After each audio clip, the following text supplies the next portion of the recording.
Hello everyone, this is CoolPro195 and welcome to part 3 of Let's Play Crash Bandicoot Insane Trilogy for the PlayStation 4, and we are currently at 49% into the game as far as this Let's Play goes in current events for part 3, so we'll be starting off with the third island with heavy machinery. And yeah, we get we get a clear gem in this one, and this is actually one of the levels that was actually originally playable in the PSX 2016 demo and the PAX's 2017 demo, and they have changed some stuff in terms of the build, and yeah, this is presumably where the clock is, so yeah. And if you listen to the music of heavy machinery, it sounds nice, but at the same time, it sounds kind of more electronic. As a matter of fact, it has pretty much like a Crash Bandicoot 2 entranced vibe to it, because which is also pretty much no surprise. I don't know how I fucked that up there, but there we go. But yeah, this is the secret area that, you know, practically almost no one actually took when they were playing the demo when it first came out. Like ages before the game came out last year. But yeah, as I was saying, the music has that entrance vibe to it, and it's no surprise because Vicarious Visions were the ones who actually made the Game Boy Advance games of Crash Bandicoot, and Crash Bandicoot 2 Entranced was one of them. So yeah, and I love all the visuals here, and you see all that green slime, that green toxic waste coming out. It's not just dripping water, it's an actual long trail of slide.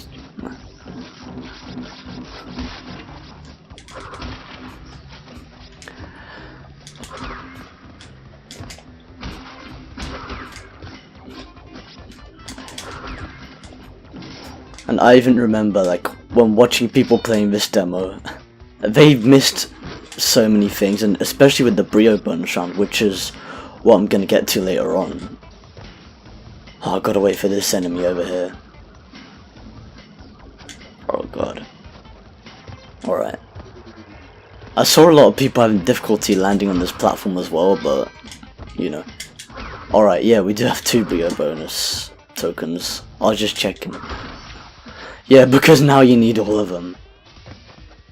Interesting how they changed those, like, gas pods to actual, like, vents in this remaster. Like, they're not actual pits anymore, they're vents.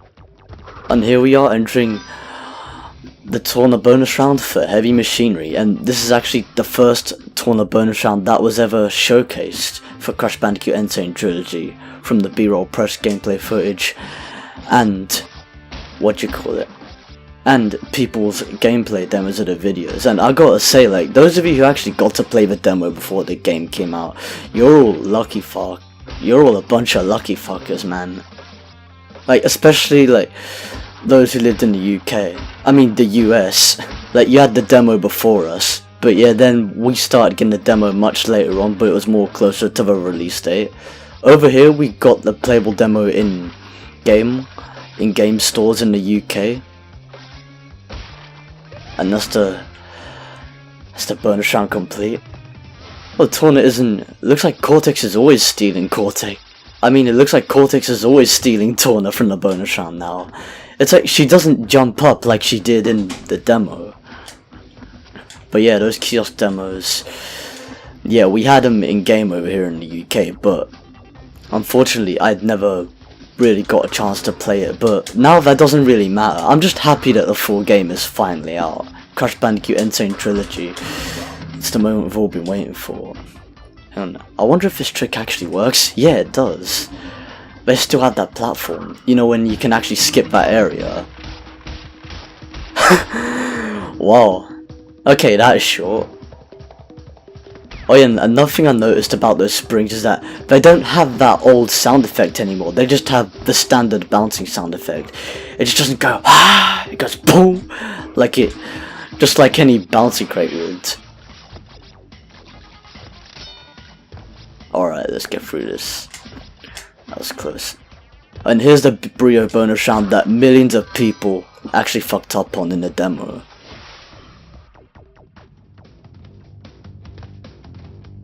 Alright, let's do this. Now, a lot of people were actually having trouble with this, and holy crap. But not only that, what's worse is that they never even bothered to re-enter the bonus round when the portal was right there. You know, it wouldn't kill you to try again. I mean, it's not like you're losing lives from it or anything. It's a bonus round. Okay, let's do this. Oh. Okay, I really gotta get it more precise. In the original, I could piss easily make that. But of course, now the mechanics are different, I have to actually make my moves even more precise. Okay.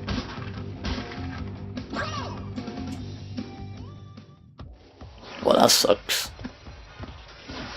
I'm just gonna keep trying until I actually get it. Because there's no point coming back to this level just to get the clear gem, when you can already break all the boxes. And I gotta say, in terms of visuals, like, they actually improved it a lot. You see much more in the background. Oh fuck. You don't just see like broken roller coasters, you see like those green crystals in the background. And yeah, it makes sense that those crystals are green, since that color pretty much resembles the whole Dr. Nitrous Brio vibe. And coincidentally, later on in this part, we'll actually be fighting Dr. Nitrous Brio. Okay, what the fuck? Yo, I could have easily made that. Alright. I'm not gonna give up.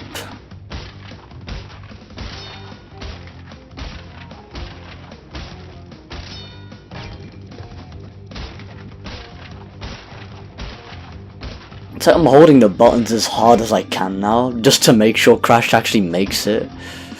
Oh, for fuck's sake. And you can't even hesitate either.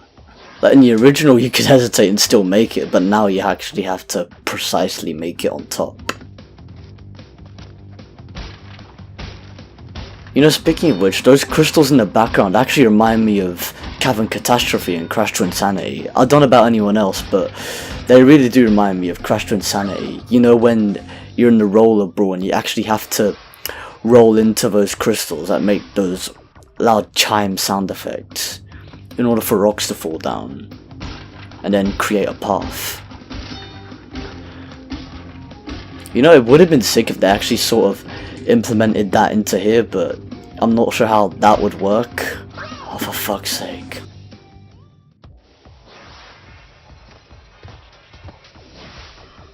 I wonder how many people have been having problems actually trying to 100% Crash 1 in Crash Bandicoot Insane Trilogy. I'm actually curious to know. I know a lot of people have been having trouble in previous levels. Like, I can tell just by looking at their Let's Plays all that. So, whoa! Shit. Okay. This is actually wasting so much time, because I know I could easily make this in the original. Yeah, these new fucking mechanics are just making it hard. Alright.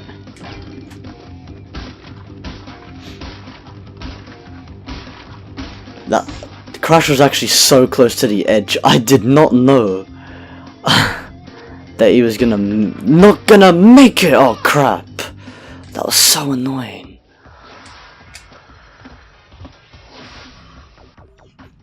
Okay, come on.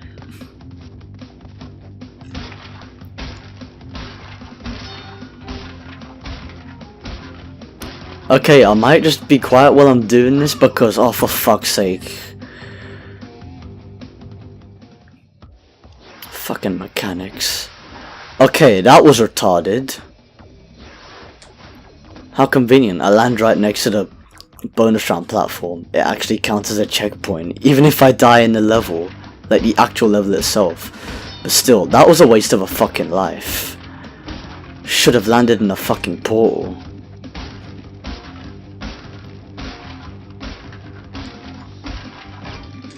Right, let's do this. Come on, Crash. Oh, for fuck's sake, I was so close to the end that time.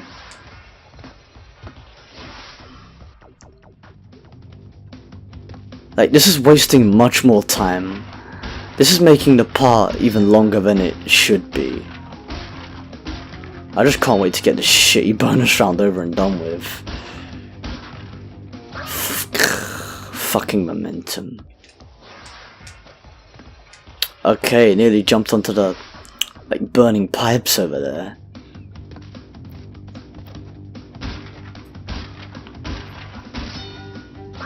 Wow. Okay. Now that was really unnecessary. That shouldn't have fucking happened in the first place. Just fucking piss take after piss take with this fucking retarded ass bonus round. Okay, let's try and make it. Come on.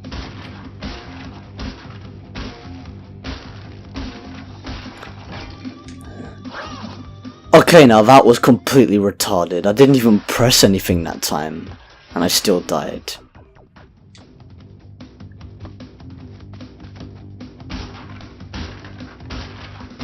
Come on. Wow, it's like he landed on the box and then he slipped right past it. They really should patch this, man. Because this is taking the piss to the next level now.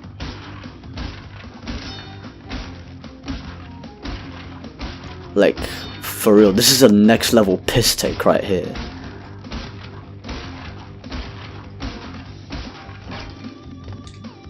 Made it. Okay.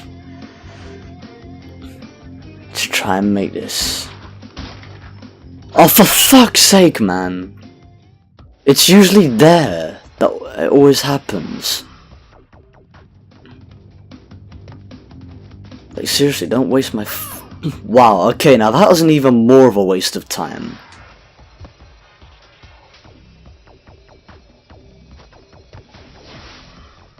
Okay, I don't know why I didn't enter the bonus round there. I mean, he was right next to it, the portal could have sucked him in, and what do you know, the same fucking shit happens a second time in a row. You wanna make it a fucking hat trick? Okay. Alright, let's do this. Come on.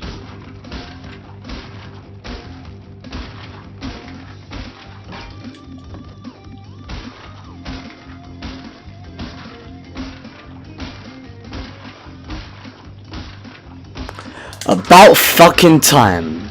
I just made it, and was there an extra life there too? Oh no, there wasn't. I was gonna say. But anyways, that's finally that piss take of a bonus round over and done with. It really shouldn't have taken me that long. If anything, I should have cleared it all in one go. Like I would have done in the original, but, you know. And just... but conveniently enough, we're actually at the end of the level now, so we don't even have to worry about that pile of crap anymore. But yeah. Not a lot of people, I can understand why not a lot of people have actually didn't complete the Brio bonus round when they were playing the Sane Trilogy demo. Like in stores. On the gems all the way up there. And I also, by the same time, I can also sort of understand why people sort of gave up now. But after your first try is not exactly a reason to give up. In my perspective, I'd say just keep on going until you get it, but that's just me. Do whatever you feel like. But anyways, we're now at 52% with 10 gems and 1 key.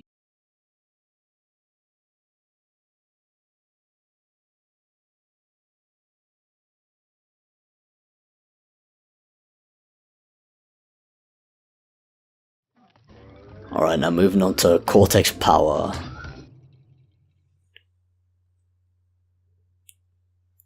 And unlock a new path by earning the blue gem elsewhere. And this is the only level that actually has its designated intro sequence, and they make it look quite sick. And wow, they actually used that animation from Insanity Beach. They don't actually just keep the whole standing. They don't just keep, like, you know, the regular standing idle animation over here. And yeah, since we're gonna have to backtrack to this level, I'm just gonna showcase both paths just for the sake of it. And here's one of Pinstripe's minions. And as a matter of fact, Pinstripe is the next boss that we're gonna have to fight. And how the fuck did he hit me when I was behind here? That doesn't make any fucking sense. This Sane Trilogy seriously needs a patch. If anything, September would have been a more respectful release date for Sane Trilogy, but you know. But it is generous how they decided to release it earlier than that, but yeah. And as you see, people, this blue gem platform right here is obviously outlined because we need to get the blue gem in Toxic Waste, which is 2 levels from now. So yeah, from here that goes to the main level, but for the sake of showcasing, I'm gonna go back through here and then go around through the main route, because presumably that's where one of the Tornatonus bonus rounds are.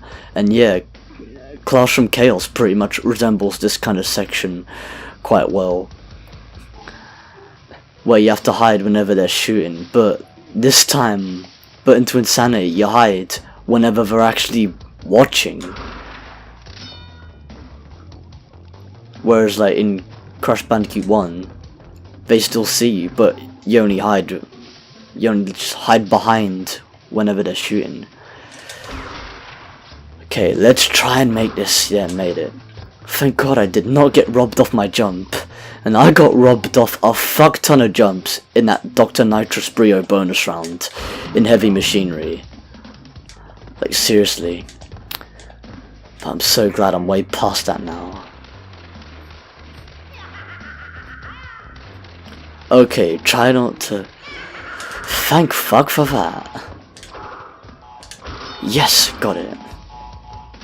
Well, it turns out there is no Torna bonus round.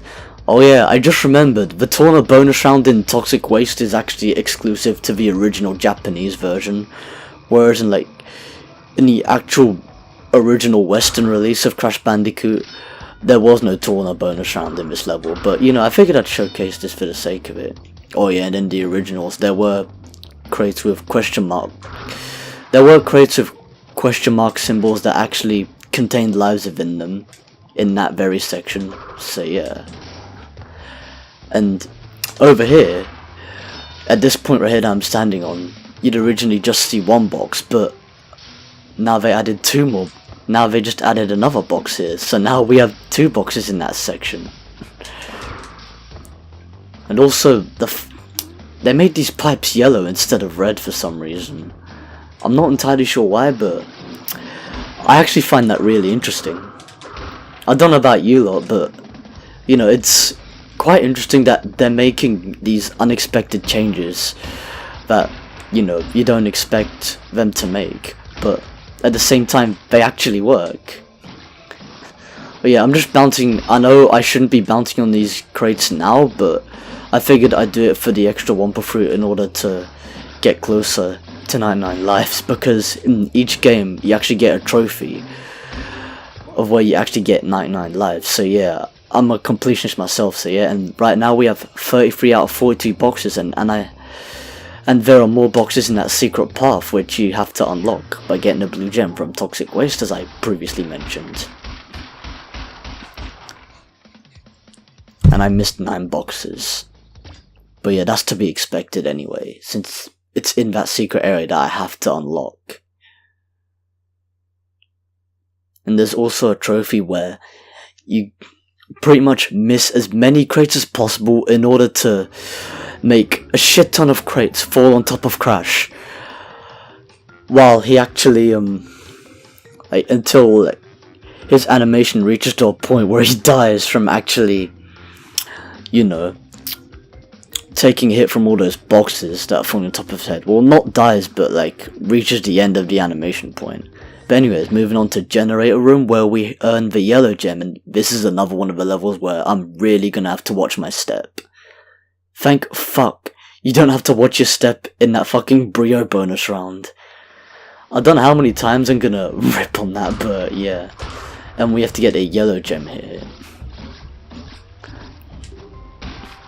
And here's that platform where we collect the clock, and as you see over here, they actually improved those monitors where you see Cortex on top of them. In the original, you only see Cortex like going back and forth, and his model in the monitors in the original has no N on his forehead like it's supposed to. It's basically a GIF image of Cortex. I just made that, and it's still pretty much a GIF image over here of Cortex, just like, you know, moving back and forth. But now it's like, it's even more enhanced here. Oh, fuck's sake. Well, good thing is that the whole dying mechanic is still like the original for color gems. Like, they didn't make it completely punishing. Like, you only have to complete the level and breaking all the boxes without dying, but only after you've spun a checkpoint. If you died before a checkpoint, that's still fine. It's still okay. Which is actually still quite generous of them. So yeah, it's nice if they didn't make it as punishing as that. Gotta be really quick with this platform because it's all gonna fall down quickly. And yeah, I gotta hand it to them. They actually made it much easier to collect everything off that platform before it falls down than they made it in the original. Well, it's a different developer still. I still have a lot of, you know, I still have a lot of respect for Vicarious Visions, despite the faults in Crash Bandicoot and Sane Trilogy. But you know, okay, I got a checkpoint now, so now is where I have to really watch my step. So yeah, I'm really not gonna try any speedrunning strats here, because those strats pretty much are just left for me playing casually. Now for the Torna bonus round of Generator Room, and thank fuck the death penalty for the gem doesn't count here either. And I made that one piss easy.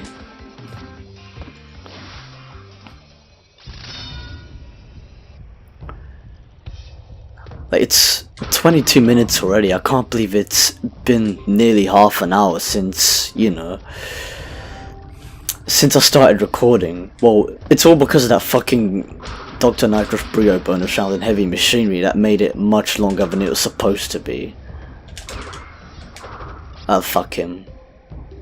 I think I broke a box in the distance as well by spinning one of those enemies, because I actually heard a box break. Actually, no, it wasn't a box that broke. It was actually one of the enemies that I think were over here. Alright. That was really close.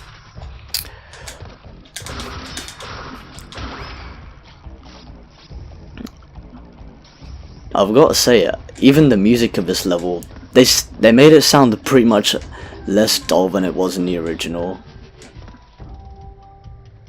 Alright. I keep making those TNT boxes perfectly. Like, whenever they have a box in between, like, two TNT crates, I always seem to make that perfectly in Insane Trilogy. Not once have I fucked that up just yet. Alright. Watch my step here. Because I remember there was a hitbox issue in the original with these pipes. Because in the original, the pipes would just push you off. Like, before a certain point when you jump. Okay, let's make this. Thank fuck I did not get robbed off any of my jumps in this level. Okay, now we're at 91 lives.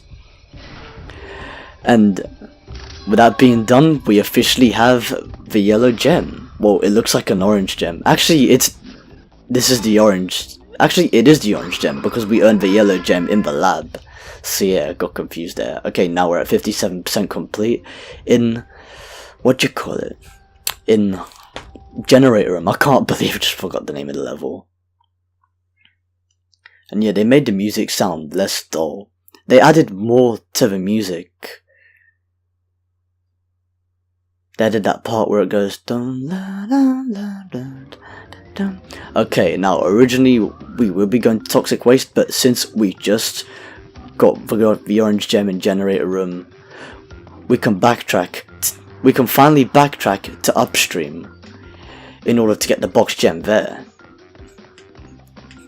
So let's go there now.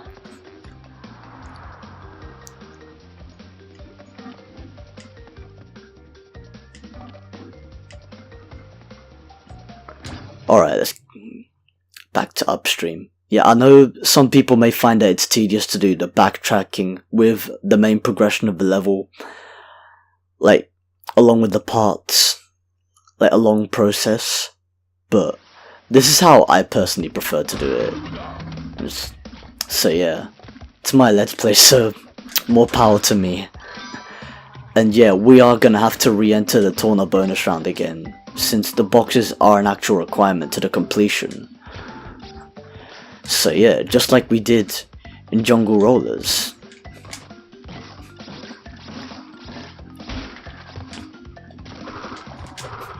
Though it's a good thing this is for a clear gem.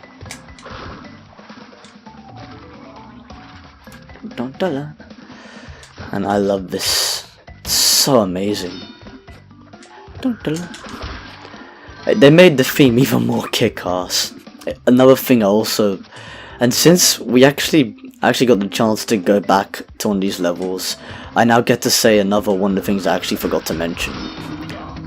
Or actually, I'm not sure if I already mentioned this before in part 1 even, but you can actually see underneath the water, which is really cool. Okay, that was fuckery. Don't know how that happened, but yeah, just went too far to the left. Alright.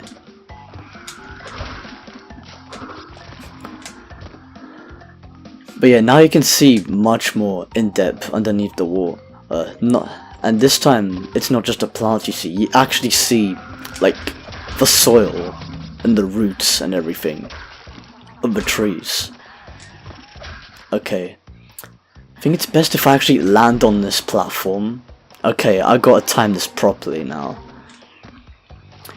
Cause I don't want to lose valuable lives here.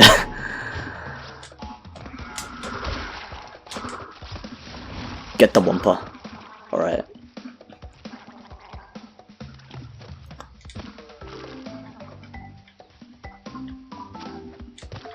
Dun dun dun dun dun.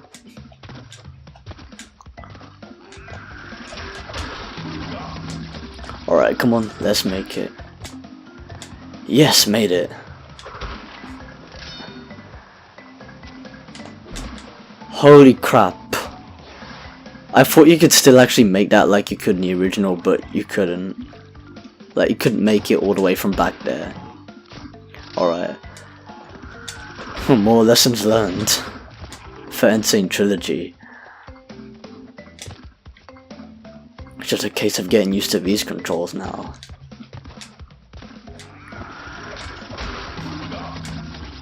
I still find it funny how, like, the reviewer commentator actually said, spoiler alert over here.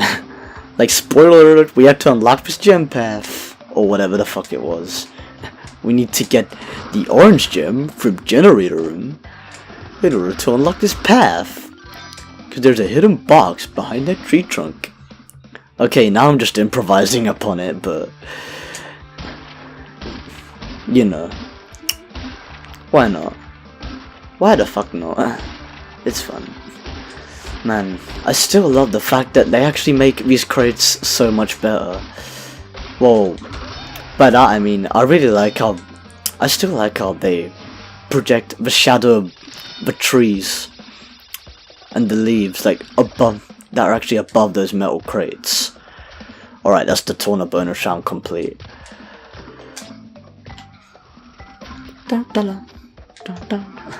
Right, now here, as you see, there's a box counter, but to be honest, we don't have to worry about this box counter because there's another box counter at the end.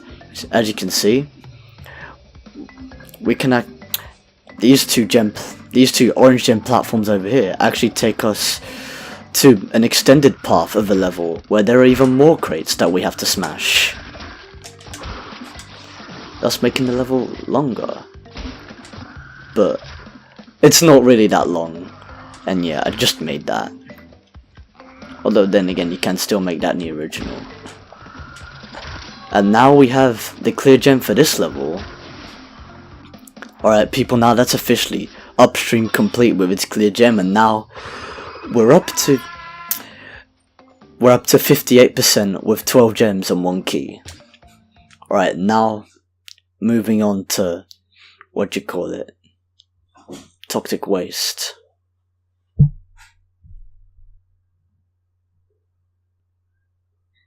And there's more backtracking to come. This isn't the only bit of backtracking to do. Alright.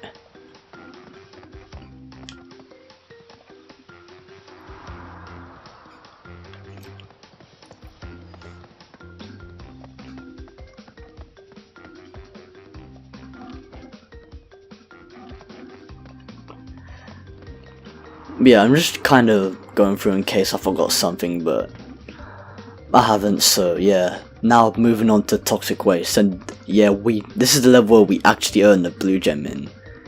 And although this is actually presumably one of the easiest levels in the game, I certainly found it easy in the original, we still have to watch our step now. Well, the difficulty is the same as the original, but the mechanics for the controls are much harder. The mechanics just make the controls harder.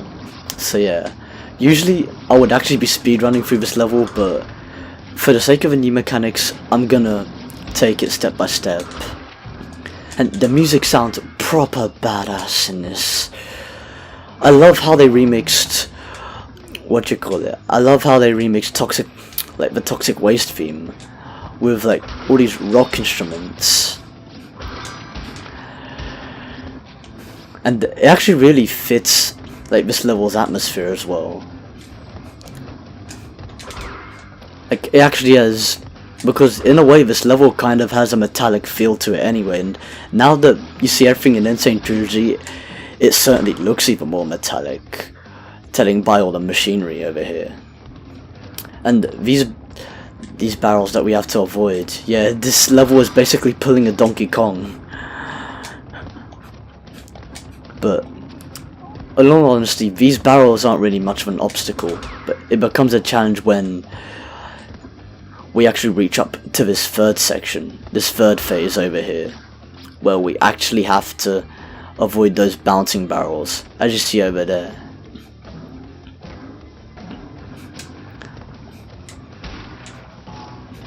And they come after 2 regular rolling barrels. But in the next phase, it's all bouncing barrels. Okay. And they always used to get me as a kid in the original, but obviously, I've gotten so much better at the original now. Let's hope we can make it through Insane Trilogy. In this one. Let's hope we can make it through this level in Insane Trilogy. And another thing I noticed about the bouncing sound effects of those barrels is that they're not like they were in the original. They don't go like gung, gung, gung. They just go like boom. They actually sound like they're bouncing on springs or something. And just like that, we unlock the Torna bonus round. By the way, also in the original, actually I'm going to explain that after I beat this bonus round. Alright, just made that. Another piss easy bonus round. Of all 13 crates. Well, okay, now that is a really weird spawning place. If anything, it's not like the original where you spawn here, which would have been so much better. Would have been more convenient, then you won't get flattened by those barrels whenever you're actually in an idle animation, or whether you're AFC or AFK, however you want to put it. But yeah, in the original, there's like this glitch where those two TNT crates that exploded before the bonus round don't explode as soon as you enter the Torna bonus round, and then you miss one box and people are like, what the fuck? But yeah, anyways, that being done, we now have the blue gem.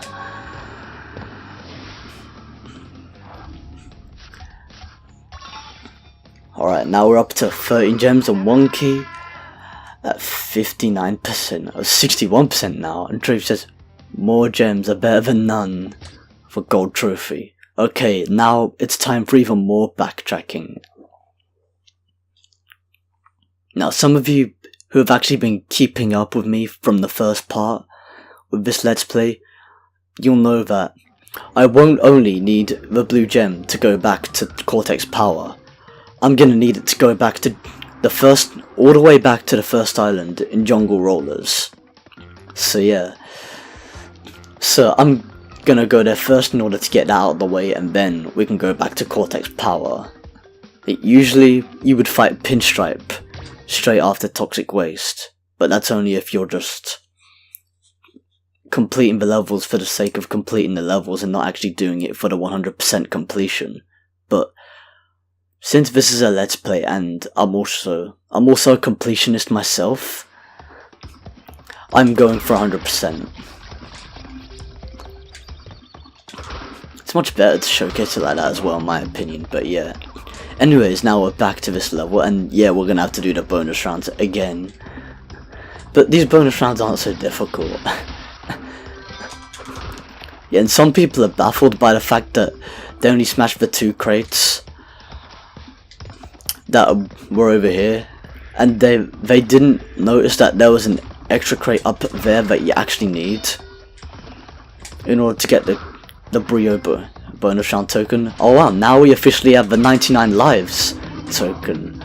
And yes, I finally, this time round, I actually spanned those fucking plants. Okay, I'm gonna have to exit the level because that blew up the Brio tone. That blew up the Brio bonus token. Yeah, that blew up the Brio bonus round token. So yeah, we're gonna have to restart the level. I mean, result that I actually spun those fucking plants this time, but the invincibility didn't 100% work in my favour. So yeah, let's re-enter that. That's the first time in this Let's Play I actually had to exit and re-enter a level. Because we actually now need it for the 100% completion.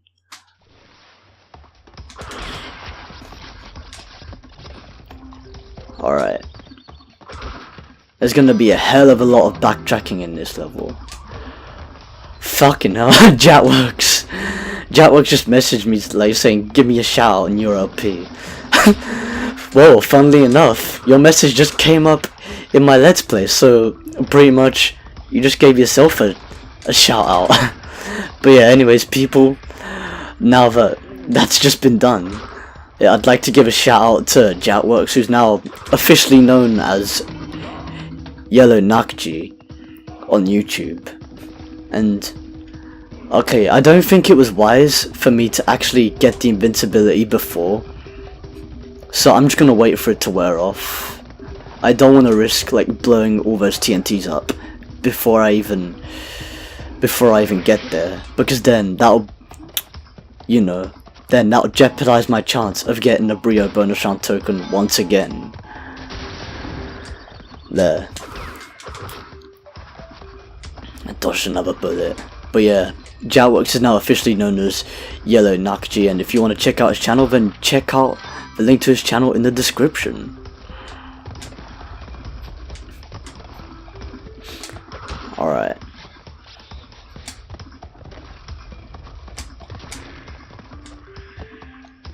I'll jump on top of this puff since he fucking killed me the first time round. Well, he didn't kill me, he stole my Aku like a bitch. But yeah.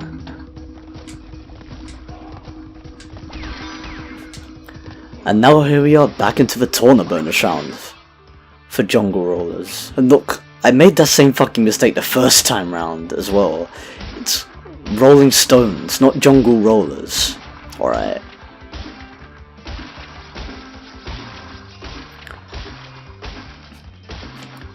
And yeah, still fucking weird how like they just leave that life and those Wumpa fruit suspended in mid-air. You know. They're probably gonna patch that later on, but But nevertheless, I'm still happy with what Vicarious Visions have done. I'm grateful for the amount of effort they put in. It's still pretty much how I remember the original being, but just harder in terms of mechanics. And now we get to go down the death path. Well, not the death path, this isn't Crash 2 and 3, I mean the secret area. And in the original, you'd notice that there are actually 2 gem platforms over here, and we gotta smash this over here, and we see hidden like CORTEX artwork over here. It looks so sick. And in the original you see 2 gem platforms. There would be one that would take you down, and then one that would take you up. But it's only if you're actually on top of the platform. Now, pretty much, like, my 2 cents on that concept is that it makes sense that you actually... Okay, Brio bonus round. Now, as I was saying, it makes sense that if you're actually on top of a gem platform that actually weighs down when you're on top of it, because that represents that Crash's weight is on top of it. But however, it doesn't really make sense if you're standing on top of a gem platform that takes you up, only if you actually stand on top of it. I'm not sure how that works, but you know, they made that thing in the original. But anyways, yeah, they made that thing in the original, but you know, it's not really a complaint, it's just a minor observation on the original. But you know, at least in Insane Trilogy, they actually, you know, made this concept make more sense. It's actually more convenient. And we got the gem from Jungle Roll. I made that same mistake again. We got the gem from Rolling Stones. Now we're officially at 62% with 14 gems and 1 key. But yeah, it actually does make more sense having one platform that takes you up and down whenever you go on top of it, because it works like an elevator. And to be honest, they actually should have done that from the beginning. It actually would have made sense. But you know, game logic. Okay, I don't know why I went back to the first island here. Okay, now that's the first part of the blue gem backtracking done. Now time to go all the way to the 3rd island, back to Cortex Power, in order to get the clear gem in this level. And yes, hint, we get the picture. I've already got the blue gem in Toxic Waste, no need to tell me twice. I know I could skip this cutscene, but I really couldn't be fucked. I mean, I still like the animations, so yeah. Like, I can't really be fucked to skip a cutscene. Okay, now we're here to just like collect all the boxes. It's pointless to go through the left path. Like, the left path only went the first time round in this stage in order to, just for the sake of showcasing, like I mentioned before. And I'm not gonna smash that crate because then it doesn't add on invincibility, it just takes off more time. It just wastes the Aku Aku crate. Okay, I'm just gonna play it safe and then go back here and wait for him to stop shooting.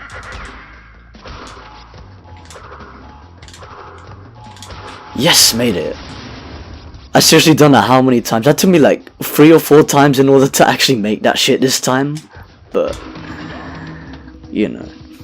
Okay, now we go all the way around here. Okay, what we do is go here, but we don't go there. Now, what the fuck? Okay, that was fuckery. Well, at least we don't have to earn a color gem here, so I'm safe. But yeah, what a common mistake that people make is that whenever they're doing 100% is that they get all the boxes over here and in the secret route, which is now essentially a death path, but not exactly. Like, they miss this checkpoint and then they go back. Like, they make it harder for themselves and like try like backtracking all the way through that section just to get that checkpoint. What's the point in that? Yeah, now we unlock the blue gem path, which we can actually go through here. I can access this death path. But yeah, it's so much better to get a checkpoint there and then go all the way here.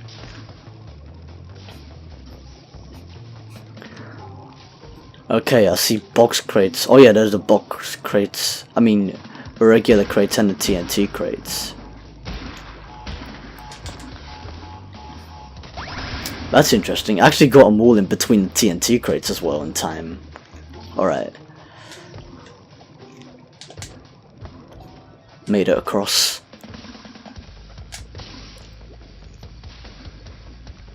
Let's see if I can walk on it. Yes, I can. Thank fuck for that. Okay, now, since we actually got the checkpoint, we don't have to backtrack all the way. I can just simply only backtrack just for those 2 boxes for the completion. Oh yeah, these, we gotta watch out for them. And yeah, it saves us from going all the way back here and then trying to make a fluke of a jump from this platform to like the platform that's actually moving back and forth there. You're only making more work for yourself by doing that. So yeah, just take this like, so yeah people, just take my advice when it comes to 100%ing this, and also yeah, take the advice to every other YouTuber who's actually doing a 100% let's play and walkthrough and playthrough of this, or even speedrun if anything. Or as a matter of fact, live stream. But yeah, 38 crates, 42, okay, 39, okay. Yeah, we're near the end. We just gotta smash these 2, and yeah. It is kind of fun bouncing on top of these in a sense. I know I don't have to, but yeah. Anyways, that's officially Cortex powered on with the clear gem. And now we're at 63% with 15 gems and 1 key. By the way, Rolling Stones and Cortex Power are not the only 2 levels that you actually need the blue gem for, because you also need it for an upcoming level, which is Jaws of Darkness, which is also, as I mentioned in the previous part, the harder counterpart of Temple Ruins. And now we fight Pinstripe POTOROO, and yeah, as you can see, Coco cannot enter it because these boss fights were designated for Crash originally, so yeah. Theme tune's interesting. I love the detail of the chairs there, and the way Crash is actually hiding. Okay. Okay. Well, it's a bit slower the way he moves. Okay. Let's see if I can hit him. No, we actually can't hit him 3 times. Which is a piss take. They actually changed that. In the original, you can't spin him 3 times in a row on the first go. When you actually get on top of there. And your bullets just run out of Pinstripe, which means I got a 4th hit on you, bitch. Only 2 shots to go. And if you notice, his gun is not much of a Tommy gun anymore. Yes! Oh, that was piss easy. That glass smashing effect. Pinstripe Patooey. Interesting trophy. Interesting trophy indeed. And yeah, I like the dark effect of where it actually, of the glass smashing in comparison to how it was in the original, because when the glass smashed in the original, it was pretty much still the same in the background. But anyways, moving on to High Road. But yeah, piss easy boss out the way. Now the High Road. Hint, hold jump to bounce higher off flipped turtles. Yeah, I already knew that from the get-go. Alright, word of advice. Whenever we're starting this level, you see 2 Wumpa Fruit leading behind you already. So what we gotta do is go all the way back here, because there are 4 hidden crates over here, and there are like secretly hidden planks that they don't actually reveal themselves in the game until you walk over them. But so you're gonna have to take chances by actually jumping your whole way through, like back here. Okay. Alright, first piss take on the high road.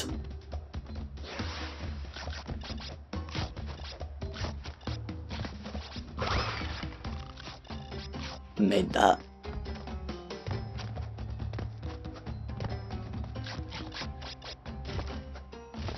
Made that. Okay, I'm gonna be extra careful. Yeah, you still can't spin these fucking hogs, man.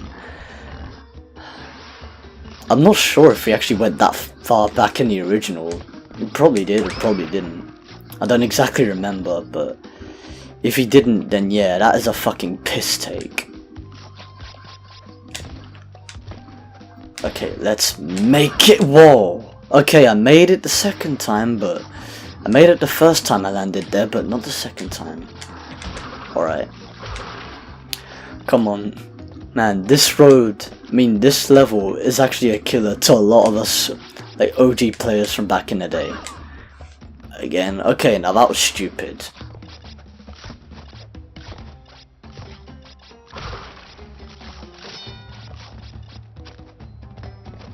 Nice, 7 lives, alright.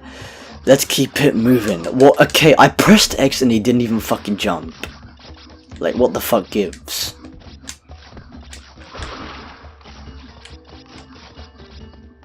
Alright, come on.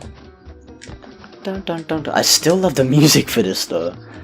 I still love the music for, like, these bridge levels though. I'm not gonna lie. What? Okay, man, that was a piss take beyond belief. And now the game is giving me pity masks. Because I'm fucking dying so much. And these mechanics really rob you off your jumps. Like, I'm not gonna fucking lie. Okay, that was a waste of an Aku Aku mask. Not just in my belief, but it actually was, because it could have been useful later on. Okay, I'm just gonna test this out, but you can actually make it onto the next platform without the turtle, even in the Insane Trilogy. But of course, these new mechanics like to take the piss sometimes. But you know, it's just a case of getting used to them. It's laughably stupid. It's only annoying when it becomes like repetitive as fuck. Like, it's only laughable to a certain point. If you know what I mean. Well, it's still laughably stupid, but then it just becomes annoyingly stupid later on. And it doesn't help. And this recording is nearly a fucking hour long as well. I can't believe it's been going on for like an hour already.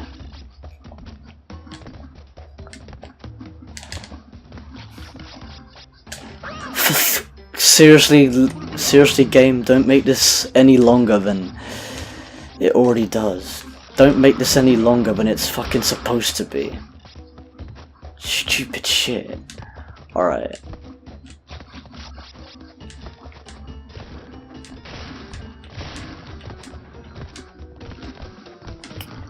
Made it across past that shitty ass hog. Okay, I'm gonna use the turtle this time. I'm not gonna take any risks. Wow, okay, how the fuck did I miss that one?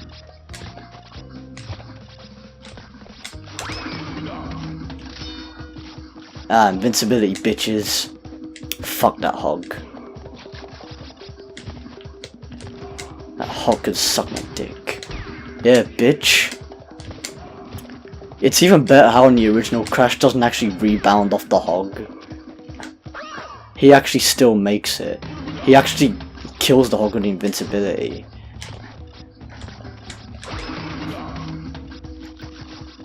I might try the ropes at some point again, but it's still risky. Oh, for fuck's sake, quit robbing me off my fucking jumps. Fucking retarded ass mechanics. It's so stupid. It's stupid yet funny at the same time.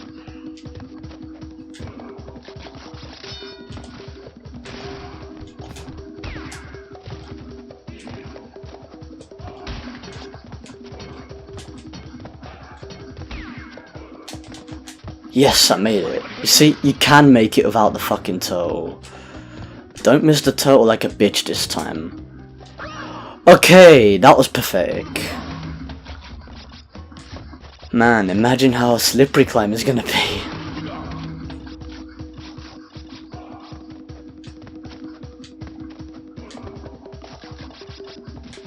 Okay, this is retarded, beyond belief.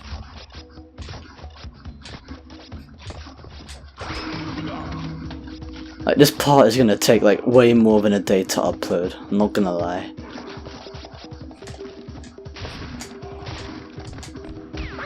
What? Wow, I have no fucking words for that. Like, seriously, I'm speechless.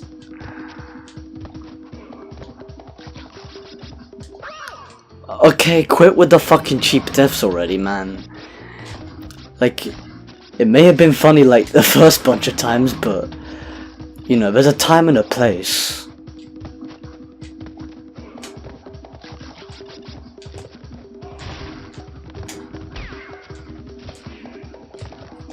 That hog got shot. Okay, quit taking the fucking piss. Made it. Yes, made it. What? Oh, fucking hell. So close to a checkpoint as well.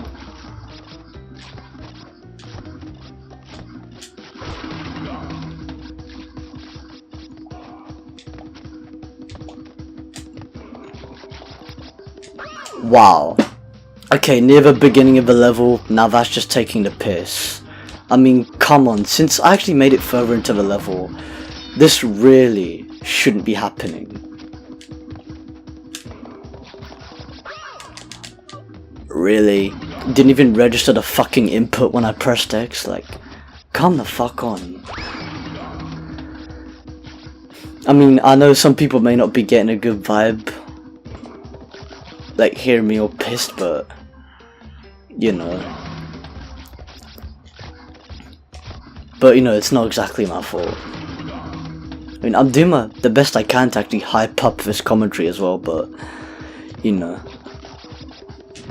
I'm doing whatever I can. Okay, I landed on it and I still fucking died, like, what's the point? But yeah, we all have our valid reasons to be pissed off, so no need to judge. No need to, like, you know, just like sit at your computer screen judging like a retard. Like, play the Insane Trilogy for yourself and you'll see what the mechanics are like. Like, don't judge my skills like one of those like stuck up dickheads.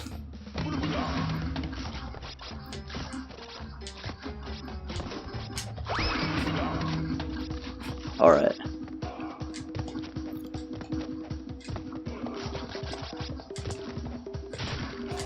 Alright. That's right, piss off.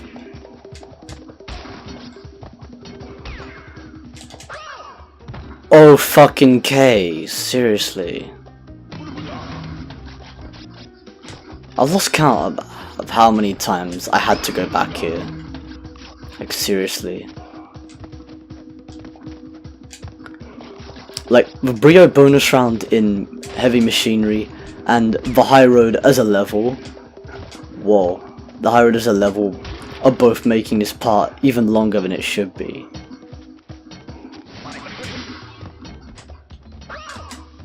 Every time I jump on that turtle in particular, he fucking misses. Like a little cunt. Like, what the legit fuck? Alright, let's do this. Come on. Yeah.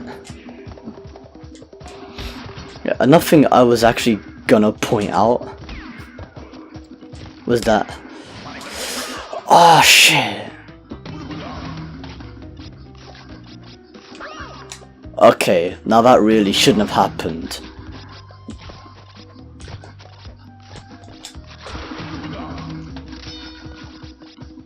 But yeah, nothing I was gonna mention before I was rudely interrupted by the cheapest fucking deaths possible, and here they go again.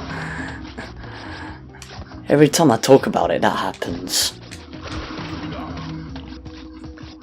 But yeah, nothing I noticed about that hog is that when I actually shot him to the far right, like, his sprite didn't disappear, and well, it disappeared, but it like stayed in the same place, and then it disappeared miraculously. Made it. Fuck's sake. Okay. Thank fuck for that. Alright, let's use the fucking ropes. Yeah, I am on ropes. I gotta say, the ropes are making it so fucking smooth. Okay, I just jinxed that there. They're making it smooth for a time. Okay. Let's save the ropes for a special occasion. Okay, let's go on it for now, and then on the next phase, we go on the turtles. Okay, now that was even more of a clusterfuck, and it's actually an hour now. Fucking annoying, or an hour and a minute now, technically. Okay, jumped off the fucking platform for fucking what? Exactly. Actually, no, fuck that turtle. Man crashes on ropes. Okay, approach this. As soon as I was about to say approach this carefully, fucking dies. Coincidence much? Whoa, he's actually like walking off the fucking rope. It was almost the same case in the original, but alright, there we go. Let's make. Wow, seriously, there was a checkpoint there and I still didn't fucking make it. Alright. Man crashes on ropes. Okay, that time he died for no reason.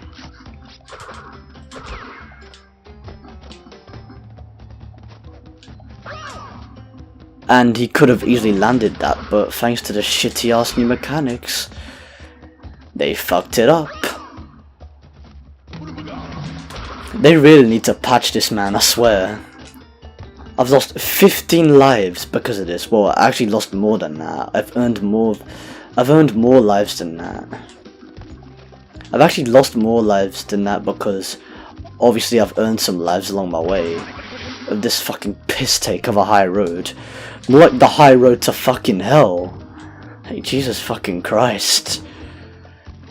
Nice to have a drop shadow actually helps. Yes, about fucking time he made that crash. And we only just got, and now we got to the second Torna bonus icon. Like, we spent so much time, I literally forgot that we got the first Torna bonus token. Yeah, it was that long. We spent so much time dying. I literally forgot that we actually got the first Torna bonus round token.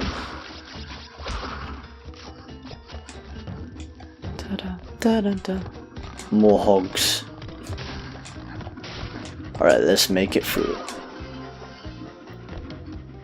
It's the high road to fucking hell.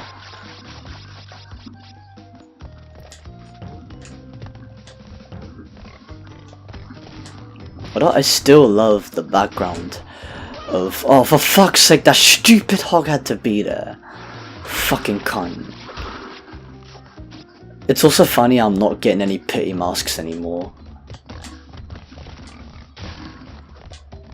Especially since I died a fuck ton of times.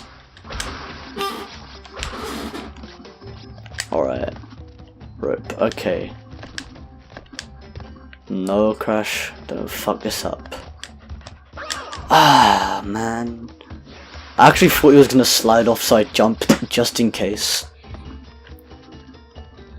Okay, no, don't fuck this up. What? Oh, wow. Slippery ass mechanics. This level is wasting so much time of the part, like, seriously. This part is gonna be longer than it's supposed to be. Like, much longer. Fuck's sake. There, checkpoint, about fucking time. And you actually see that that crate above, man. Stupid fucking can't talk for shit today. And you actually see that crate in the distance right now. Like in the fog. Like it's white because of the fog, but now you actually see it approaching. So yeah, it gives people no excuse to miss it. It's like literally no excuse to miss that crate.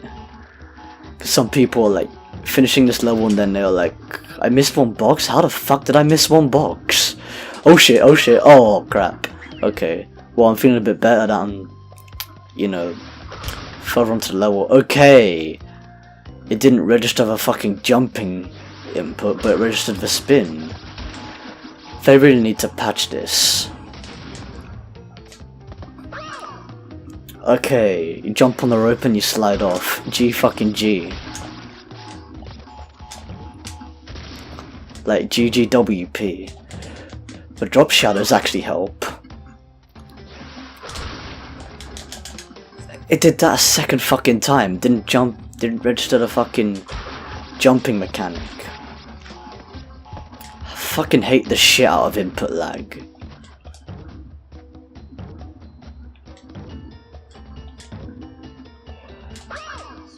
Wow, are you serious?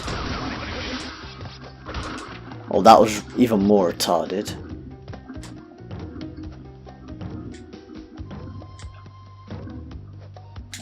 Made it. Come on. There we go. There, now we can go into the Torna bonus round. About fucking time. Alright. So yeah, this one starts off nice and simple, but then we have these bunch of crates that we have to smash. Now, by smashing these crates, I have a certain approach to it.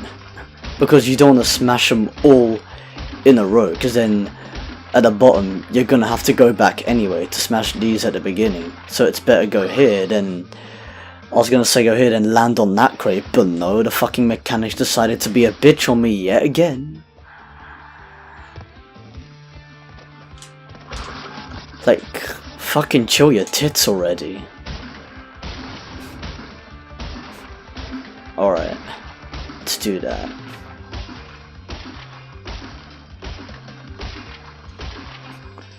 That's what I was supposed to do. And then you go over here. And also, just as I predicted, they actually changed this bouncy box crate that I'm standing on right now. So yeah, they changed it from a regular box crate, a regular bouncing box crate, to an iron bouncy box crate. Which actually would have been essential in this concept of having to actually smash all the boxes in the bonus round, because in the original they had it as a regular box, a regular bouncy box over there, and you won't be able to smash that anyway. So yeah, they had to change that. It was only logical anyway. Anyways, now back to the main level of more piss takes. Oh, those planks actually helped. And we got the gem in the high road, and thank fuck we don't have to go back here again for the let's play. Alright, now we're officially at 68%. With 16 gems and 1 key. For Crash Bandicoot 1. Alright. Now moving on to an even harder level, Slippery Climb. Like, it's a harder level, but at the same time, we can't die at all. Because you have to get the red gem in this level.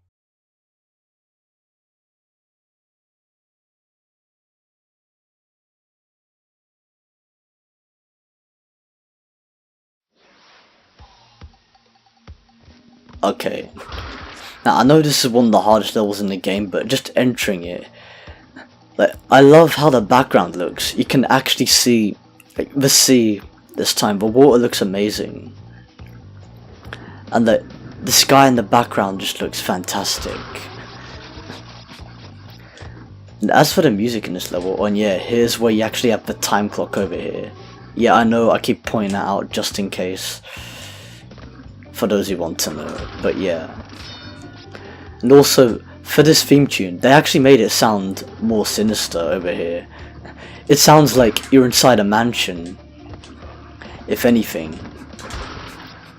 It's pretty much like, but now the music is gonna get even more intense. And telling by like, you know, that referee whistle, it sounds like a football match inside a, well, not exactly a football match, it sounds like one of those like football matches or sports matches or whatever they are, but like inside a mansion. That's basically what it sounds like. And you know what it also sounds like? It also sounds like church music in a way as well, because of like the organ instrument. It sounds like a haunted mansion and a church at the same time. Or it could be a haunted church, you don't know for sure. And you hear those enemies that we have to bounce off of. And I remember this level being brutal in the original, but, you know, watch out for these steps. Okay. Made it.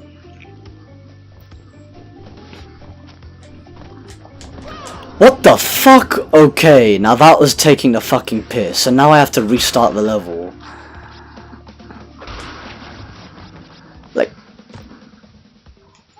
seriously, that was going so well up until that point. Like, so fucking well. You know, it's really funny how this music sort of reminds me of, like, you know, it reminds me of a bunch of priests and nuns. Actually, it makes me picture like a bunch of like priests and nuns playing in a football match inside a haunted church, but like all the priests and nuns are like zombies. And that is just like so funny to picture. But I sincerely apologize to those who are like take religion really seriously. Like, I hope you're not offended by that, by the interpretation, but, you know, I'm just, if you feel that way, like, then I completely understand, like, more power to you. But yeah, but I'm just like doing this to entertain all of my viewers, not just a certain crowd. But yeah.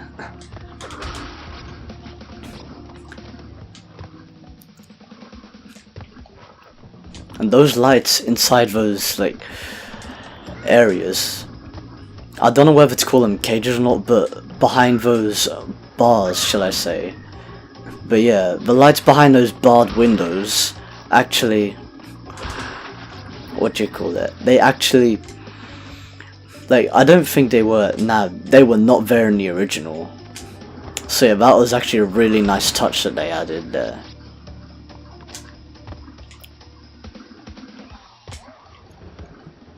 And the drop shadows of these platforms as well.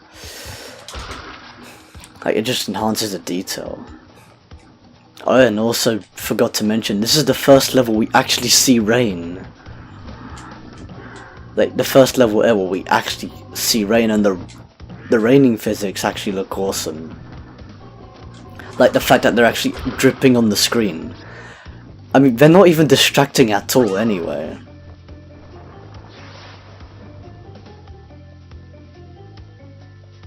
Okay, I apologize for that, people. I let out a massive ass cough. But yeah, as I was saying, like, the raining physics are actually, they don't distract you at all. Like, they go on the screen, but they don't distract you in any way possible. And it's, these water effects, man, so sick. I mean, it also adds to that, what do you call it? It also adds to how the sea looks. And yeah, they also changed the sound effects. But of course they had to. So I remember Dan Tangway actually mentioning that, you know, they had to introduce new sound effects and tracks and everything, because the quality of the original sound effects weren't actually up to the standards that they were actually expecting it to be, so they had to be redone. But nevertheless, they're still awesome anyway.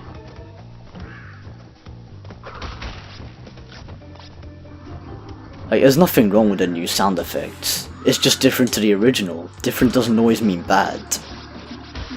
Yeah, let's hope I make it this time. Let's hope that stupid cheap ass theft does not fucking happen this time. Alright. This time do not land on the spikes.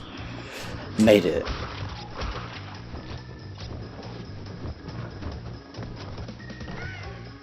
Made it. Alright. Yeah, I'm just gonna wait patiently for this. Made it. Alright.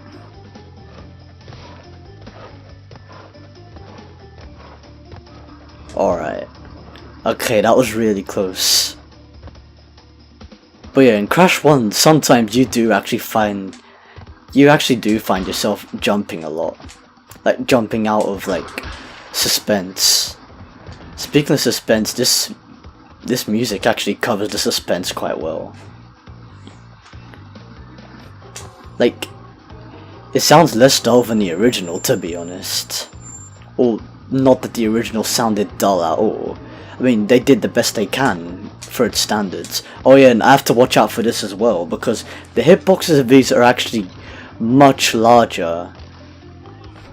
So I'm only gonna go when he actually throws it. Okay, made it. I cannot die in this. Let's hope I don't die because I just got a checkpoint. I need the red gem. Right, let's do this. Come on, come on. Don't fuck this up. Come on, come on. Come the fuck on. Yes!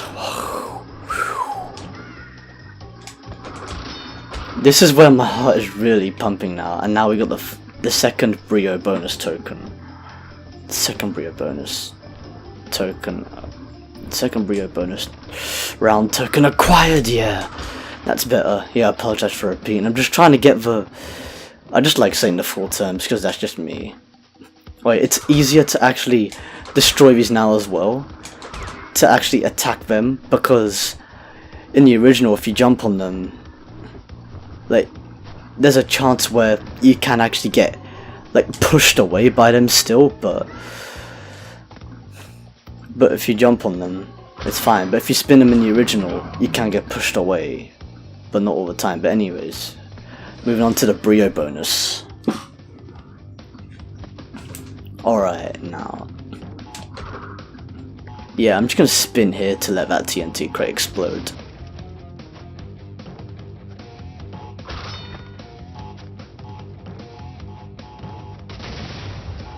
Made it. Alright. What the fuck, Crash? Like, those two live crates. Like, I was gonna go down there, but... Okay, that was fuckery.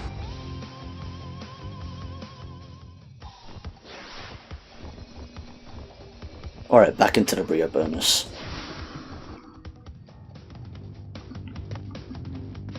It's a good thing the deaths here don't count. Okay, piss take alert.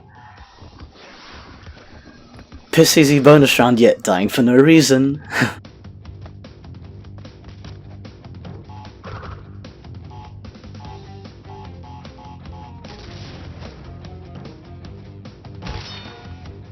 Alright, made it. God, I got pins and needles on my left foot now, which is not fucking helping.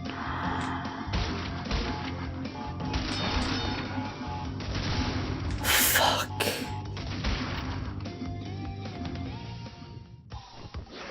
Seriously, man. I wish I could have made that.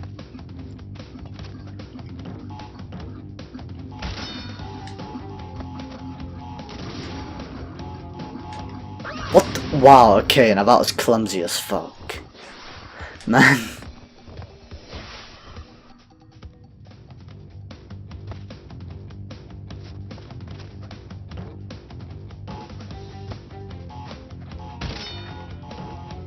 Come on. Let's do this shit. Let's try and make it. Okay, got both of those lives, and don't fuck this up.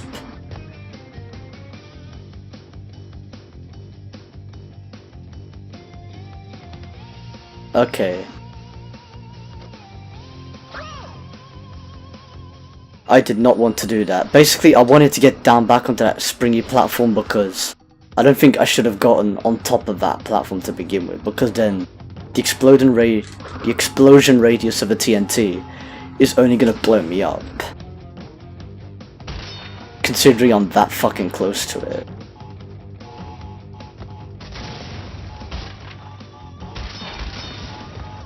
There we go. What the fuck was that all about?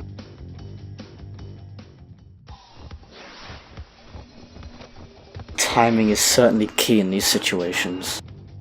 God, man. I wouldn't be surprised if this part gets to 2 fucking hours.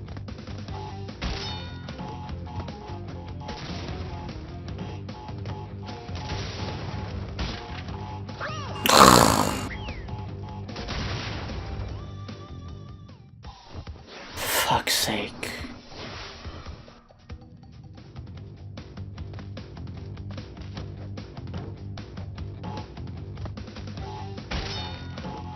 Alright, let's try and make this.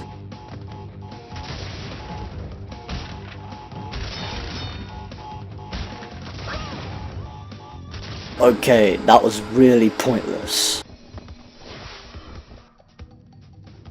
You know what's funny how I'm actually dying in the level? I mean, you know it's funny how I'm actually dying in the bonus round but not in the actual level itself. Like, this bonus round is wasting so much of my fucking time.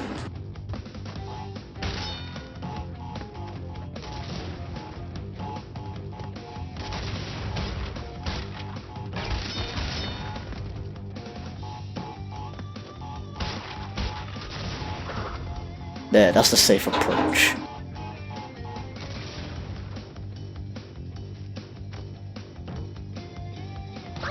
What?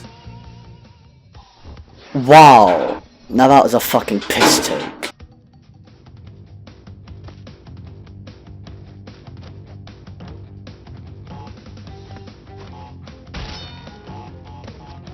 Let's try and make it.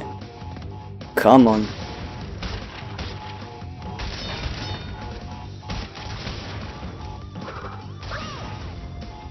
Seriously, this bonus round is just taking the piss. It's easy, but these mechanics are just fucking it up so much. Man, this is what I get. Man, the Let's Player's curse. And whoever says I'm shit at the game, fuck you. Play it for yourself and you'll see how it is.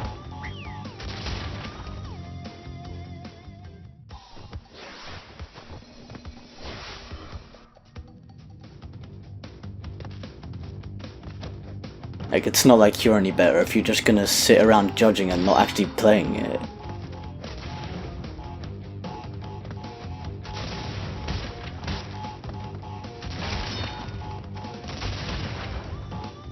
Okay, that kind of fucked up. Okay, I just made that.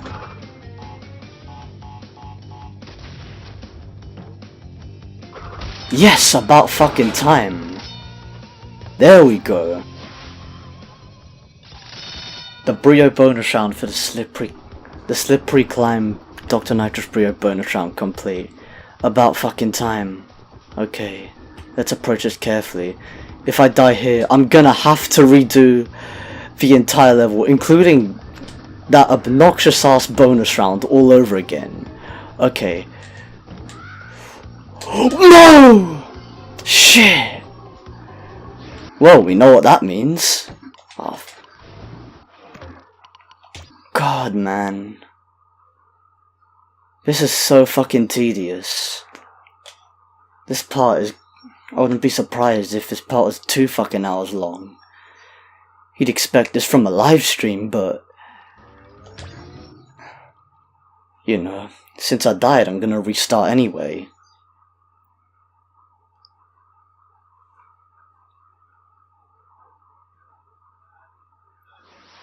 Alright. Now, let's hope I don't get any cheap deaths over here, so then I don't waste any more of my fucking time. Alright, let's... Not to worry, we can still do this, people. We can still do it. Just hang in there. Okay, speedrun mode. Since I died after a checkpoint there, now I'm gonna have to redo that piss take of a bonus round.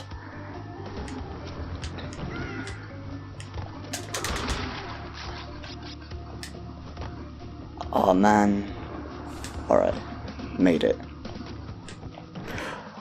So close. Alright. Come on.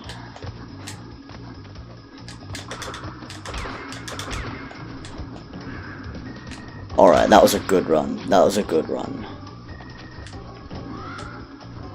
That was a good one there.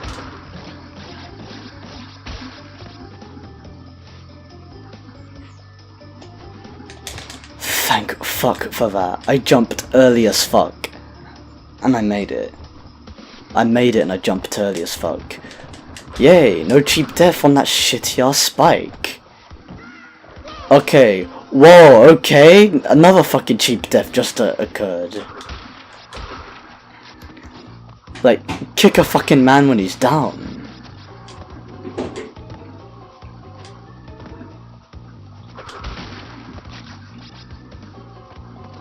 Like, seriously. Alright.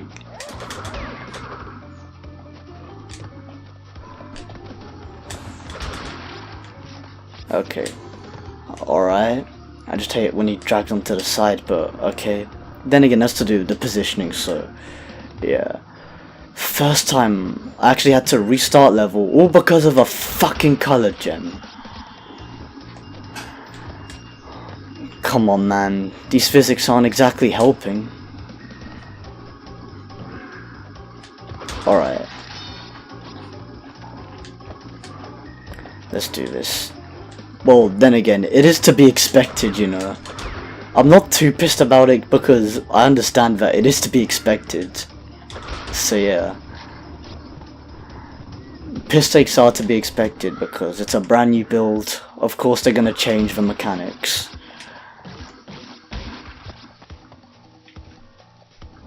So we're gonna have to learn the game all over again, us old timers.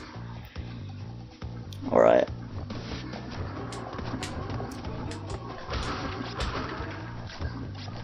Okay, this time do not fuck it up. There we go. You know, as a matter of fact, I really don't know how I bounced so high to hit those fucking spikes right there. That made no fucking sense whatsoever. Like, literally none. Like, that literally lacks all possible known logic. Known to man. And woman, for that matter. If you're playing as Coco anyway. If you're playing as Coco, yeah, that would apply. Okay, yeah. Hesitation is not key to this. Precision is key. Timing, precision, and knowing when to go.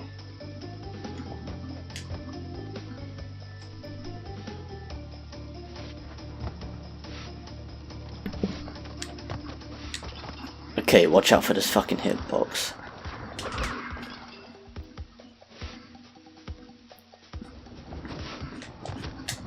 Although those potion balls that he's throwing, they don't actually make an explosion sound anymore. They actually make a bottle smashing sound in Insane Trilogy. Like in the original, there was an exploding sound. And what's interesting is that they actually, those bottles, you know, those potion bottles that those fucking lab assistants threw, they actually looked like crystals. But before, like, obviously crystals weren't invented. Like Crash, they didn't even introduce crystals in Crash 1, but after looking at Crash 2 then playing Crash 1 again for the first time, I started like seeing that they look like crystals. Like in the original. Like even in the back of the manual, Even in the back of the box art, they look like crystals. Okay, back to the piss take of a bonus round. Okay, let's try and make it this time. It's been an hour and a half now. So close.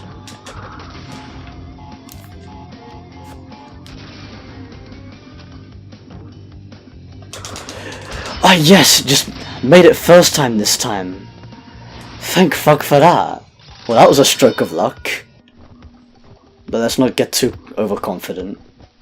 Let's not be too cocky now. Because it's because of the fact that I landed on those fucking spikes. It was this point right here that I died. Whoa, okay. And the way Crash lands there as well isn't exactly 100% helpful. Whoa, yeah, just landed on the edge. I barely made that. I barely just made that. Okay, now here's the final part. Alright, come on. Yes! Okay, last thing to do is not get hit by that potion bowl. Okay, I'll kill him, and there, that's that finally over. And with that being done, now we finally have the box gem counter. We finally have the red gem. And yeah, it's interesting how they put the box counter here instead of there, but I can kind of understand them making it generous. But then throwing the potion bottles when you get the gem, man, way to be brutal. Way to make it fucking brutal. Okay, now we are 71% complete with 17 gems and 1 key. I'm not gonna lie, they proper made that brutal as fuck. And also, speaking of brutal, one thing I forgot to mention when we were at the Lost City is that, you know where the Brio bonus round portal is in the Lost City? They actually place it above a fire pit.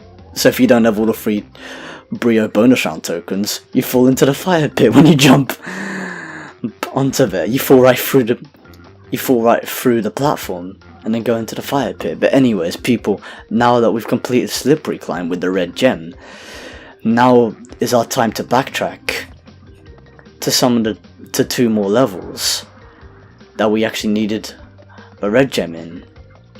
Alright, so the first level we actually needed the red gem in was Native Fortress. So let's go there. But yeah, there's gonna be a lot of backtracking in this. Along with a bunch of piss takes as well.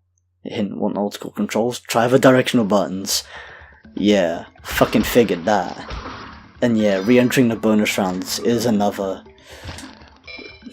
Okay, I accidentally collected a clock, but anyways, now we know what happens when that happens.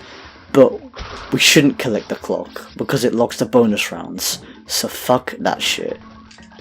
For now. We're not doing time trials yet, people. Man.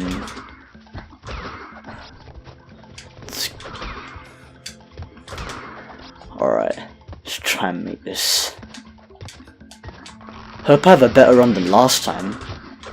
And yeah, as soon as I said that, fucking died.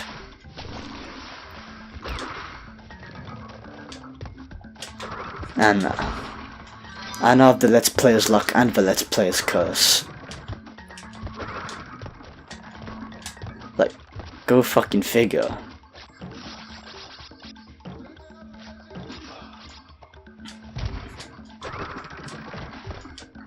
And I like how they still have that in like the track, in the music for this, for these like native levels. Gotta watch out for these tribesmen as well. God spun those 2 turtles on that plant. Okay, the fire pit. Piss off out the way. Kill this tribesman.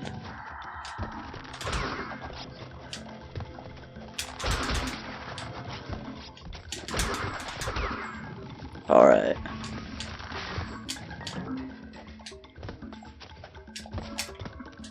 Whoa, I don't know how. I jumped on top of him, but it didn't play the animation.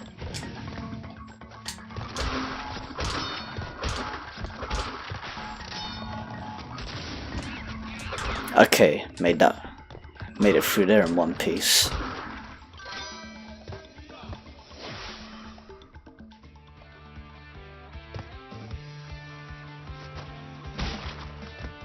Alright, back to this amazing picturesque bonus round. I still love the fact that they actually made it look so sick with the background. With like this brand new background where you can actually see Cortex's castle. Like the other two islands. Like the second island and Cortex's castle. Alright. Come on, don't fuck this up.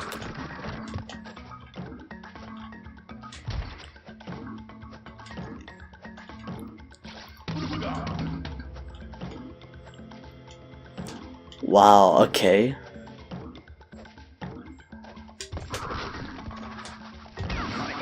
Oh, fuck that shit. You know, I'm not even going that path anyway. It's just gonna waste time with more cheap fucking stupid devs. Or stupid fucking cheap devs. There's probably a better way to word it. And yeah, still no Wumpa Fruit when you actually spin two turtles at the same time. It's only when you spin one turtle into another that you actually get a Wumpa Fruit. Not two separately. Not like two walking at the same time. In one spin.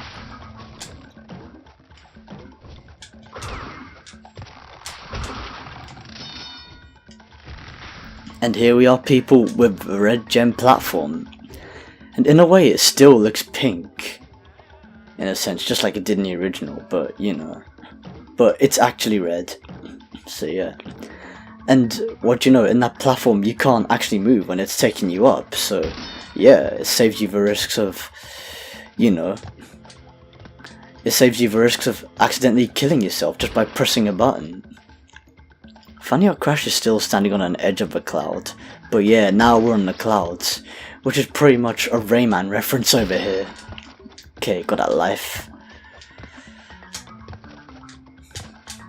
Okay, Crash can jump through the clouds, but at the same time he can't. Okay, let's bounce on all these.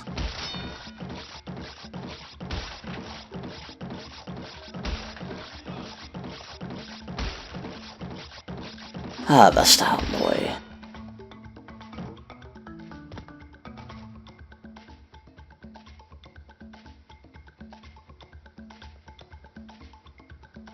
And that's actually a really convenient change that they did. Now they put the lift in order to make Crash actually... that actually takes Crash all the way back instead of making you have to go all the way back. Now that really made that section that much easier in comparison to the original.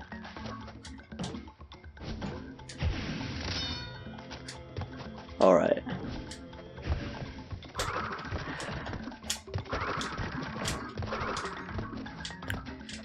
Let's do this shit.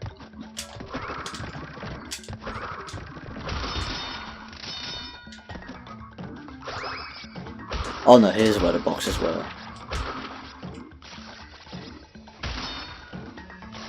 And with that being done, we now have the box gem. We officially have a box gem for Native Fortress.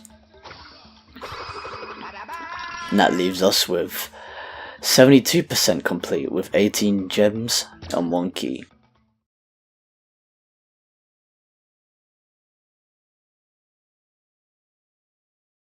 Alright, so for the next platform, Alright, so next thing on the list,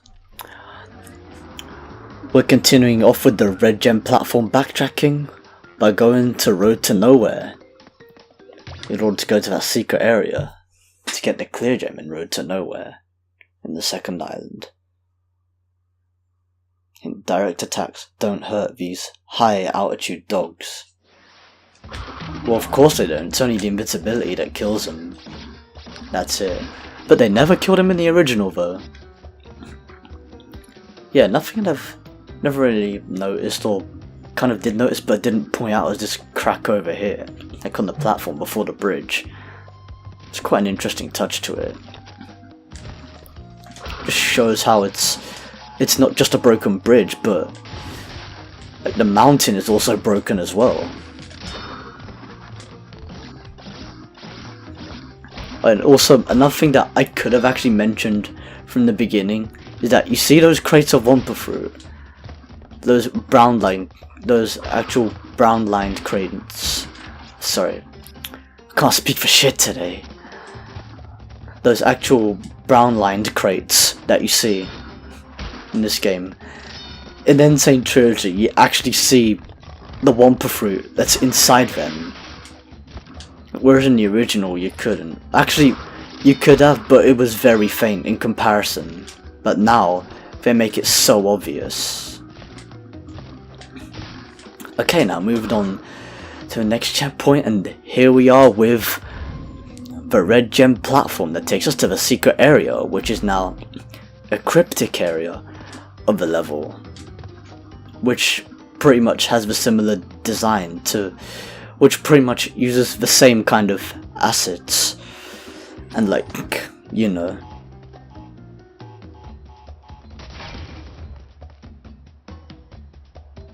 like aesthetics to like the Lost City. Okay, I fucking died for no reason there. Well, I actually hit a TNT, so that was kind of a reason to die, but it's not a good reason. I'll give you that. But yeah. But all in all, I shouldn't have died there.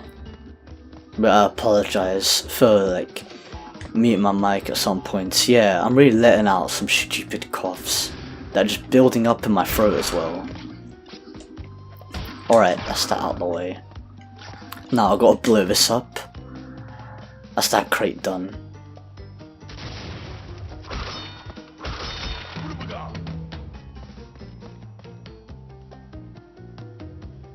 It's again, yeah. But yeah, basically you had to bounce up there in order to trigger the exclamation point for these TNT crates in order to explode, and then smash those crates over there. But yeah, it's a really cryptic area that they used from the levels like the Lost City and Sunset Vista.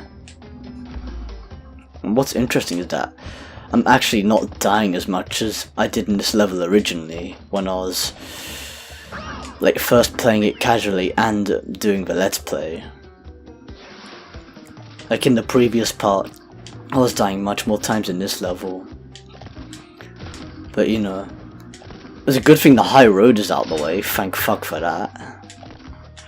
Cause that is a real killer in comparison to this level. Alright, make a move, come on Crash.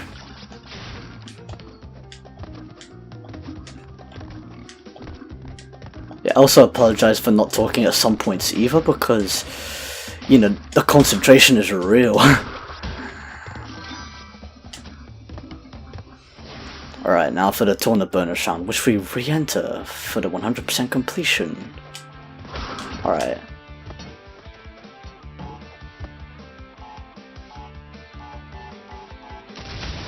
Yeah, I don't need to explain everything twice, I could just do what the fuck ever. And with that being done, that's now the tournament bonus round complete for Road to Nowhere for the final time. But yeah, you can make it across without the turtle as well, but just to be on the safe side, I'll use the turtles. What? Okay. Don't know how the fuck that happened. I was proper rubbed off my jump.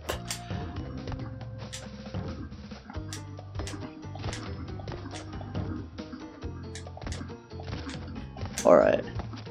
Whoa, okay. What? Whoa, what the fuck?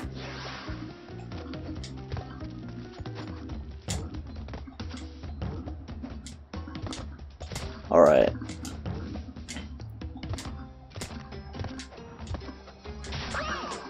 Okay, that was an even bigger piss take.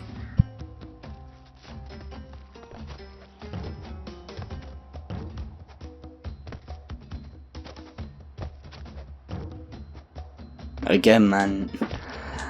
Like, all these fucking coughs that keep on coming to my throat, and as you see, we have more boxes to smash. As you can tell by the trail of Wumpa fruits in front. So now I'm gonna jump on, I've just jumped onto this red platform right here. This red gem platform in order to move on. And yeah, there's more jumping to do. just like in a high road.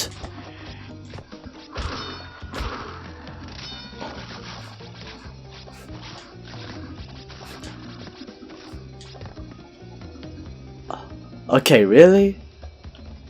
I don't know how I missed, like... How am I missing 4 boxes? I don't understand. This is weird.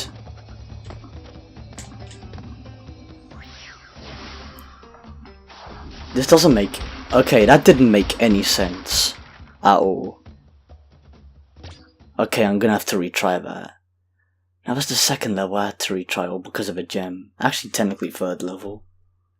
Because of the Brio bonus round token getting blown up in Rolling Stones.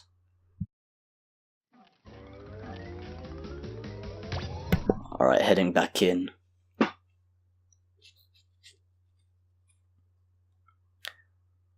But yeah, I sincerely apologize if you guys don't like long parts, but this is how I'm doing my Let's Play. I just want to get as much done in, like, as less recordings as possible. That's what I'm trying to do. So I don't understand how I'm missing 4 boxes, because I broke all the crates in the secret area, like both of them, so there's no reason, or maybe they just hid more of them. I just fucking hog. Great, now that I've re-entered this level, I'm fucking dying all because of this retarded ass hog. Ah, bitch, you missed me that time. There was a life up there. Interesting. Quit robbing me off my jump, man.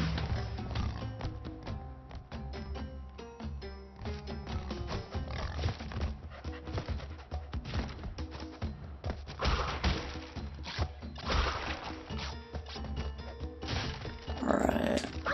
Wow, would you quit fucking doing that already?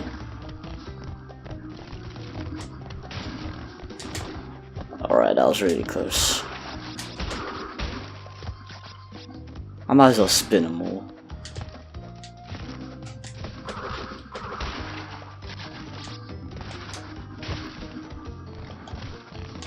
Fuck you, hog. Waste man.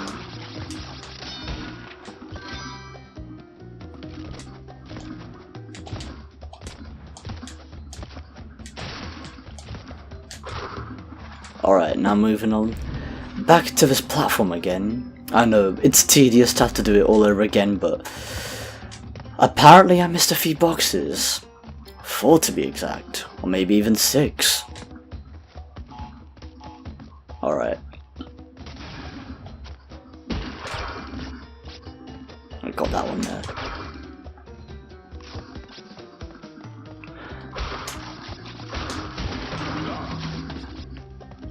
Alright, just checking to see if there are any more over here. Interesting how I can walk between those as well, just like I can in...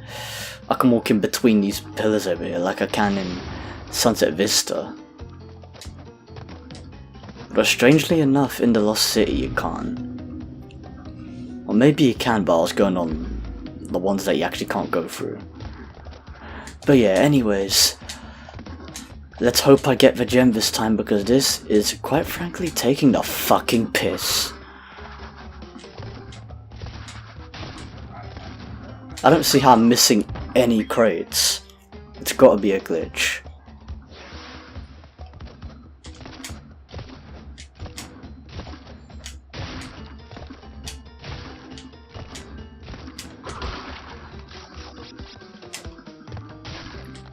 I know some people prefer me to cut out all the pointless deaths, but I'd rather keep in all my commentary, so people actually get a genuine feel of a Let's Play and they actually see the LP for what it is. Not like, you know, for just to see it being completed. If this is a live stream, I'd have no choice to cut anything out, but yeah. Anyways. There, now hopefully this is the final time I do this bonus round.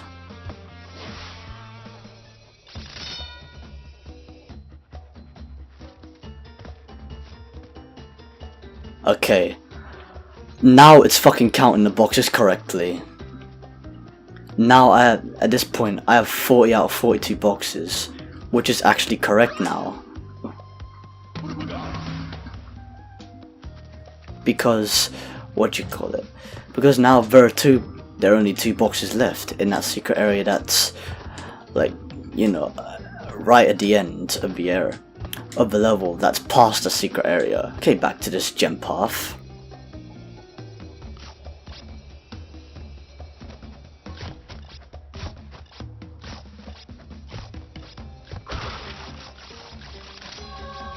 And finally, we have a gem for this level. About fucking time. Man, I wasted an entire session on this level.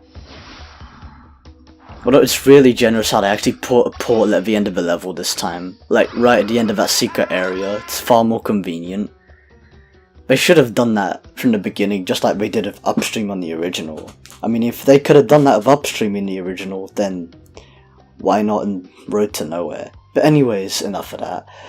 We are now 73% complete with 19 gems and 1 key.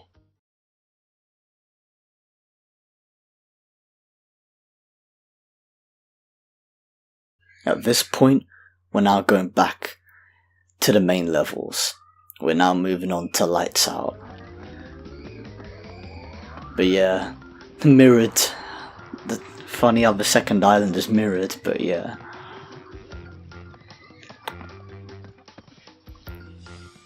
Okay, so we'd usually have to get the purple gem, but the thing is, we're gonna need the yellow gem in order to unlock the area, that secret area that takes us to the last 3 crates that we actually need in this level. So yeah, and now this is actually the first level, this is like the first proper dark level we play as, where we actually use the Aku Aku as like a light in order to guide us through a castle.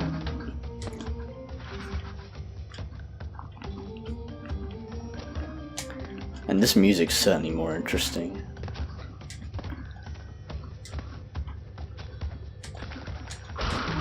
Well, the only thing is with these Aku Aku masks, we can't get an invincibility, because this time Aku Aku is being used for a different purpose. He's being used as a light in order to guide us through the dark. I mean, I know there are candles there, but even the candles alone, they're not enough. And here are the fucking mole rats. Alright, let's do this shit. This is an easy level anyway.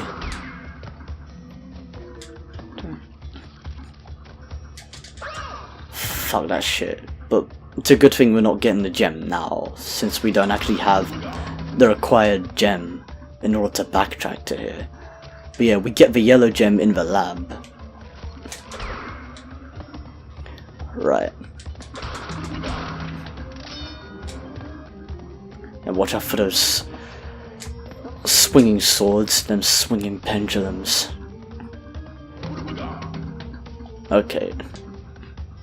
Okay, you can jump on the sides as well if you wish. I mean, it does sort of help, in a sense. Oh yeah, also, if you lose your Aku Aku mask, just like that, you can't see shit. So now you're gonna have to take a chance. And I couldn't see where the fuck I was going. Everything was like pitch black, so now I'm gonna have to restart the whole thing with an Aku Aku mask. Well, not the whole level, but just this section, of course. Ah man, sometimes I hate it when that happens, like when you spin the moles and then it hits an Aku Aku mask crate in the distance. Then like, it just wastes the time. It's kind of like the Aku Aku invincibility time, but I think the time for the Aku Aku like light ability, the Aku Aku bug light ability is actually okay. I can still make it regardless, but it's just that fucking swinging pendulum there. You can still see the swinging pendulums in it's dark, but you can't see the actual platforms or the insides of a castle surrounding it.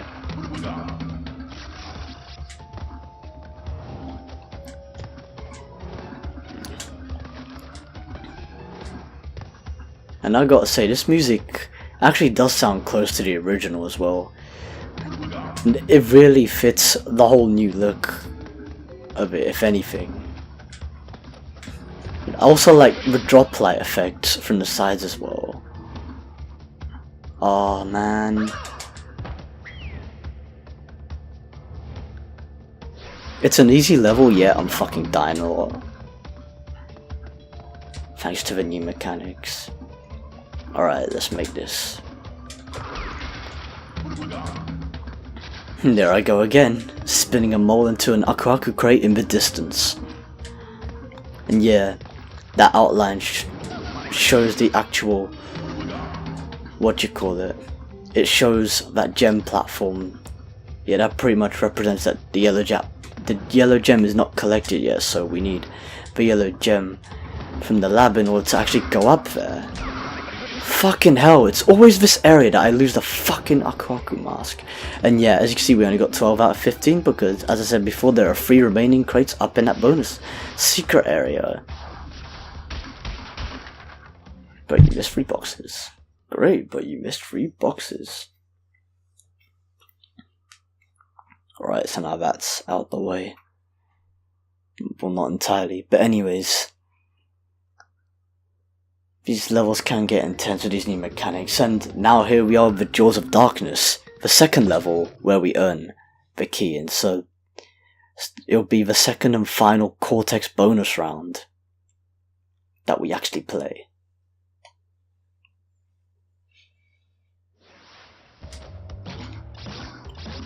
It's a good thing you don't have to get a colored gem here either. It just saves the bullshit of having to restart the fucking level. I'm allergic to bullshit as well. You don't need to remind me twice. Oh fuck. Okay, that was a piss take. It's nearly been 2 hours already as well, like the recording. But honestly, I don't really give a fuck. Well, I do at the same time.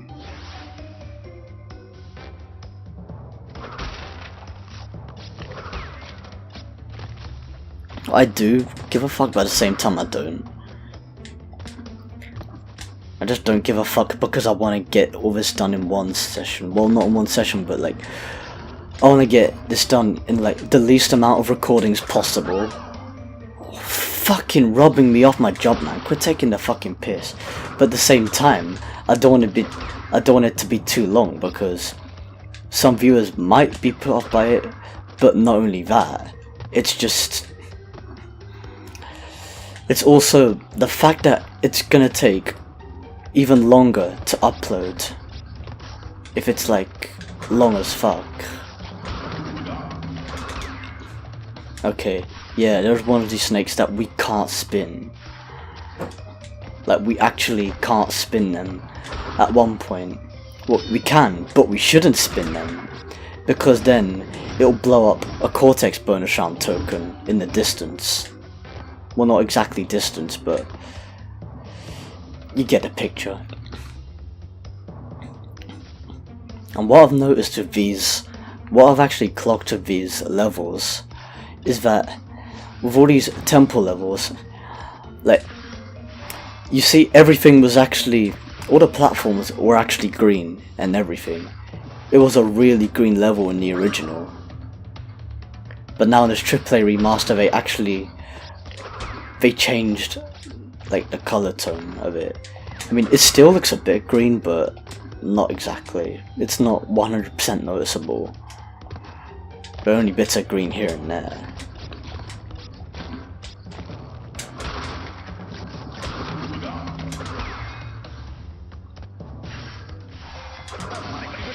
And you can't spin through those fucking thingies either. You actually can't spin through those spheres. Yeah, that's what they're called, spears. I was calling them spikes like before in the last part because I forgot what they were actually called, but you know, it's just a commentary vibe that you sometimes forget what to say. But yeah, it's not only the color that I mentioned of these temple levels, it's also the fact that you can actually see much more around the level as well. Because in the original, the levels would actually look much darker. But now, as you see in the Insane Trilogy, there's like so much, there's so much more depth in terms of design. You actually see more of the temple itself.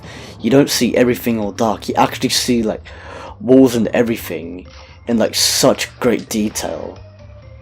Especially at this section over here, you can barely notice the walls.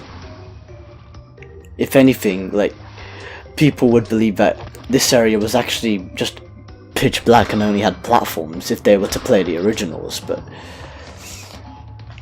you know, in Insane Trilogy they obviously changed that.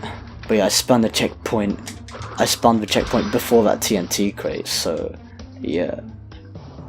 Okay, now we got our first Cortex bonus round token and our first Torna bonus round token. Right, let's make it past.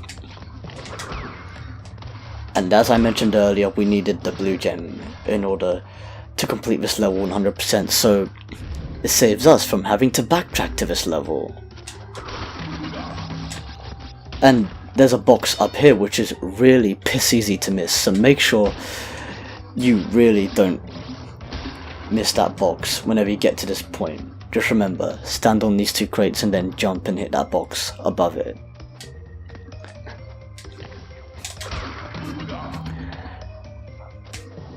Alright, another one of these cryptic areas. Now we are back with invincibility, but we've got to be careful because sometimes the invincibility can throw you off balance.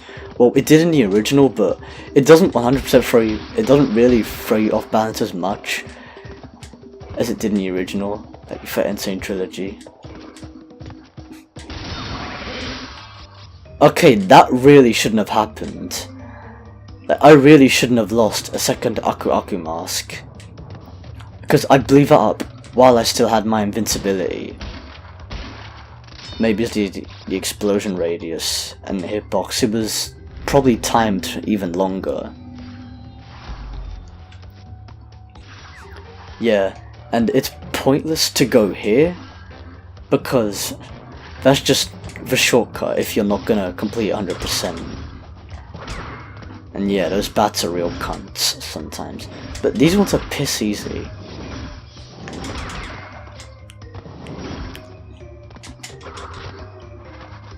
Alright, another checkpoint.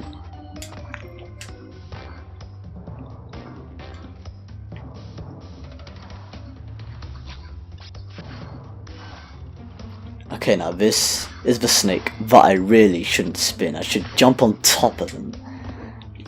Or hell, if you even take hit from him, he launches himself into that fucking TNT right here.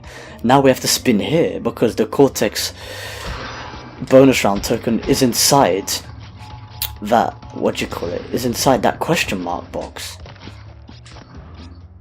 Now some of you actually, now we both noticed that there's Wumpa Fruit like floating above nowhere at the back and the front of here, so some people prefer to go back there and then go around here to get to that secret area, but now we can actually see the secret area here, so we can just walk over here to make it much easier for ourselves. And that unlocks the third Dr. Neo Cortex bonus round token, unlocking the bonus round itself with the third token. Okay, now for the Cortex bonus round, the second and final one, and I fucking died for no reason. And yeah, we're above 2 hours. It's official. Well, it was official 4 minutes ago. Anyway.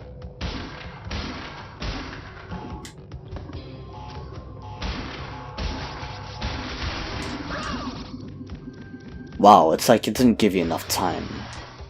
Actually, I need to jump on those boxes a bit later. Then, it actually feels okay, the second stupid pointless death as it happened in the first go. Like, nice. Kick a man while he's down, why don't you? Like, after all the bullshit I went through,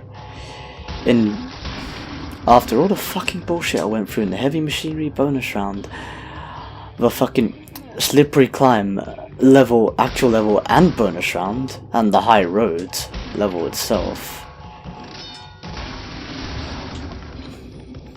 Okay, piss take.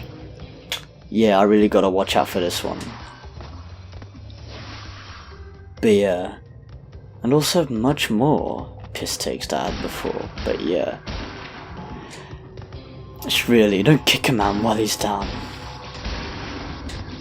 Made that. I'm gonna be really careful.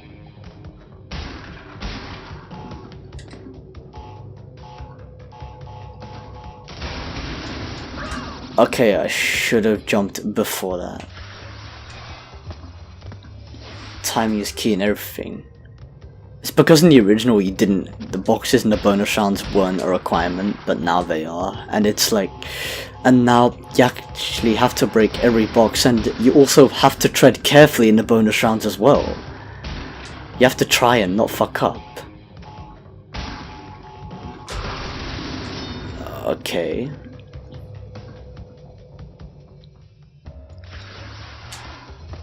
Come on.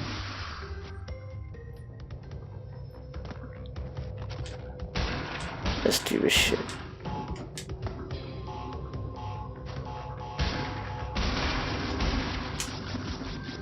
Alright. That's the easy part. Now the hard part. Made it! Thank fuck for that. And yeah, in the original, like on the crate I'm standing on top of right now, you'd see that one of the crates, that the crate below would originally be a normal crate. But now, it's an actual fucking... Now, it's an actual iron crate. Thank fuck for that. And that's officially the Cortex bonus round complete, which should have been piss easy, but... Anyways, let's collect the key and exit the bonus round.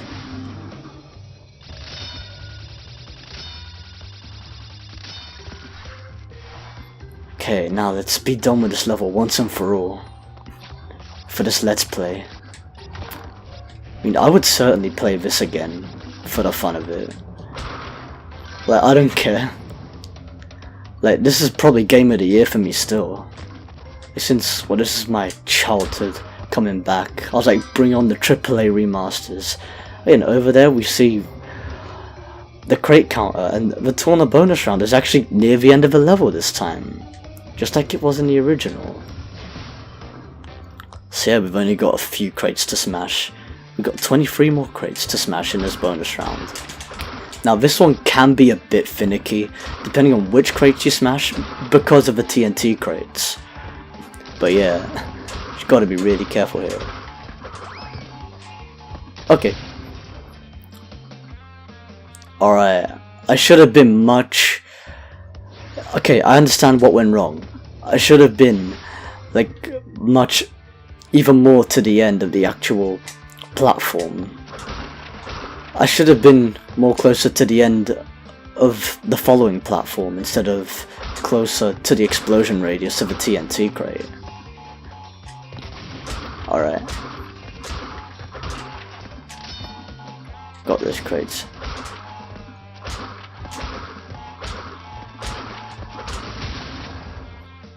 Okay, yeah, that is the hardest one. That last one there is the hardest one to break all the boxes. Like, what I do is that I tend to break as many of the crates as possible, like, without getting blown up. But it doesn't always work in my favour, which sucks. Especially since I'm a completionist and I like to get everything. Yes! That's even better. There was no time for that. I had to sacrifice that life. There was no time. But thankfully, we can still get the gem, because we actually have all the boxes in the bonus round now. And that immediately breaks that box counter. Now we have the clear gem in Jaws of Darkness.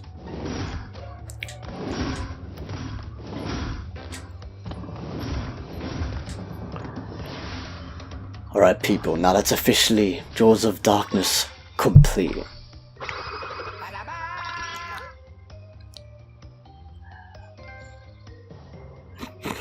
Cortex's terrifying trial. That's what we get for getting the 2 keys. Anyways, now people, we're at 82% with 20 gems and 2 keys. And this second key unlocks the level Fumbling in the Dark, which we're actually gonna go to right now, in order to get it out of the way. But yeah, this part is gonna take a long ass time to upload. And though we won't be going to Castle Machinery just yet, we'll be going to Fumbling in the Dark, because there's backtracking to do.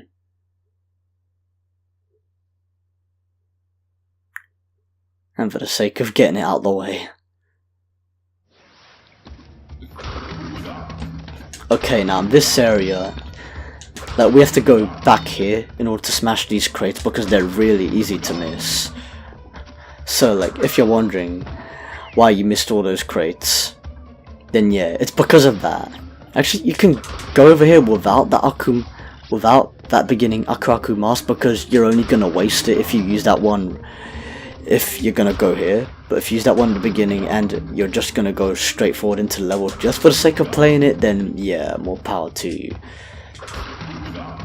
Well, it's a good thing that the timer, that the bug light timer for the Aku mask is actually resets itself instead of just carries on with the same one, like it does with the invincibility. Oh, that was so fucking close. You see that? I was practically halfway down with that like falling platform, and I still made it. And I missed that crate because of how dark the fucking level became. Okay, I literally thought I was gonna be robbed off my jump there, but thank fuck I wasn't. And also thank fuck this is just a clear gem level. And I landed on the platform, thankfully. Alright. Yeah, I'm definitely gonna have to be quicker. Fucking piece of shit! Like, alright.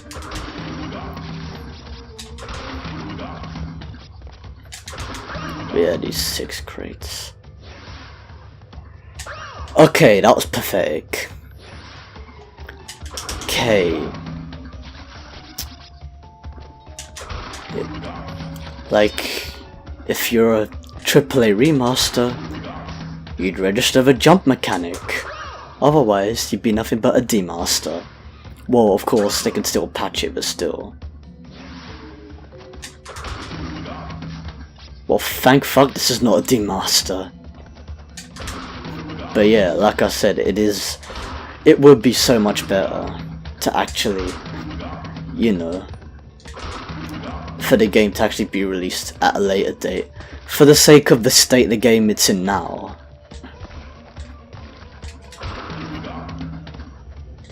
But don't get me wrong, like, of course, like, I'd love to play like the game I've been waiting for such a long time, earlier,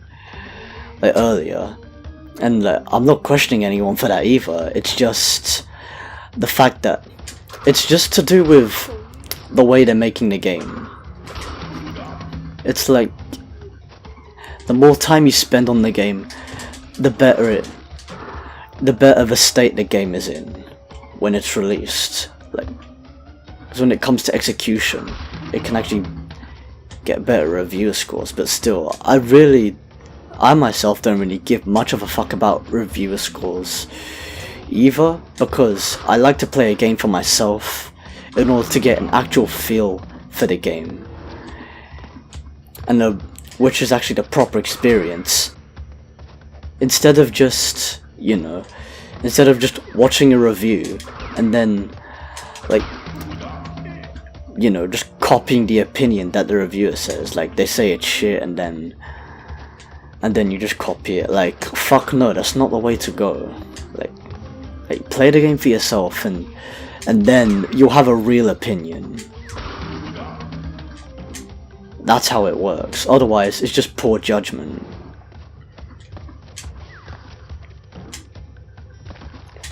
Plus, it's not even that bad, but at the same time, I do appreciate the fact that they did such great work on this, but at the same time, I can't just sit around and pretend that there's actually literally nothing wrong with these.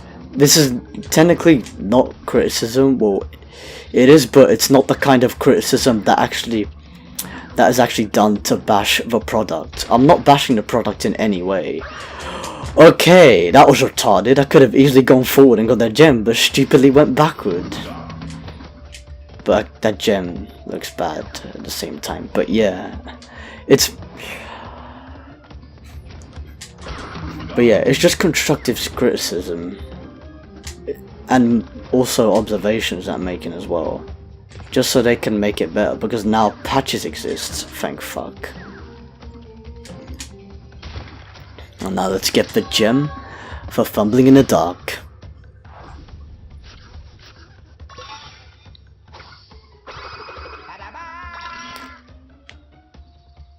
And now we're officially 85% complete with 21 gems and 2 keys. It's fumbling in the dark out of the way, and yeah, that clear gem actually looked really sick.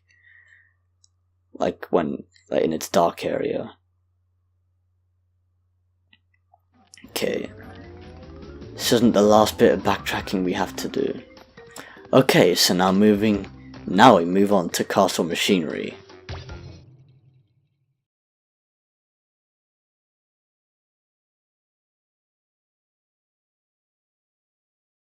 But yeah, just, you can't pretend that there's nothing wrong, but they can always patch it.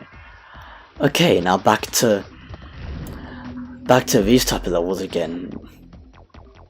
And here's a secret area. If you have the green gem, you can unlock the secret area where you can get all of these extra lives. But unlike the original, you can't do the life glitch.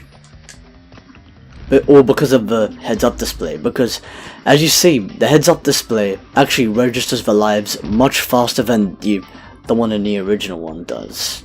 So yeah, and they put the time clock here, which is more convenient.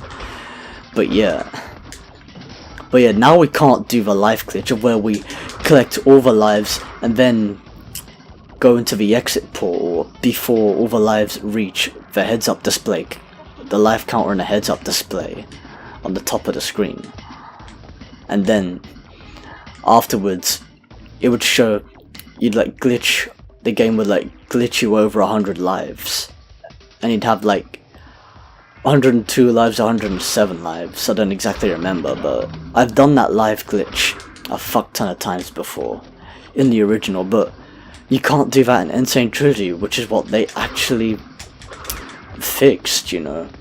They fixed a fun glitch that you can do, and now you can no longer do that glitch because it's been cock-blocked.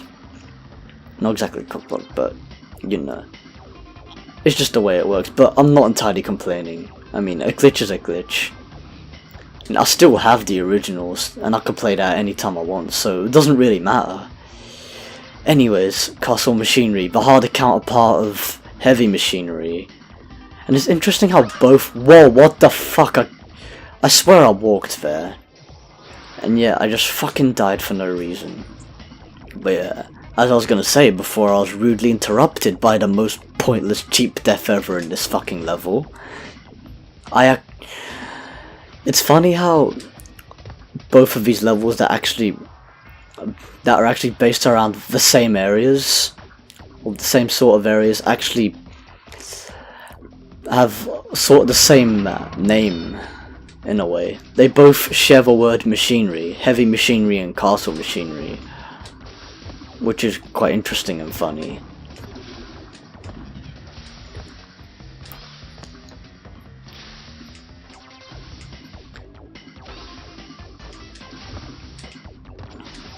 Although interesting how like some of that toxic slime doesn't actually go inside the, like, it still goes inside those steam vents, even though they're locked. It just doesn't make sense. Or maybe it's just going past it, I don't know. Yeah, because it's going past this trampoline right here, so it must be going past the steam vent. Because maybe it was the way I was looking at it, made it look like it was going inside the steam vent. If it was going inside the steam vent, then it should probably have like some splash effect. It would make that more challenging in a way, because then it would actually splash Crash and then like make him dissolve because of the toxic waste. And yeah, that trampoline that I just avoided there, you had to avoid it. You can use it, but at the same time you gotta be careful, because there are burning pipes floating above it, and if you accidentally hit those, you either die or lose Nakaku mask. But yeah, and also what I noticed about these burning red pipes is that they're not actually red anymore, they're orange. Well, they're like red and orange at the same time basically.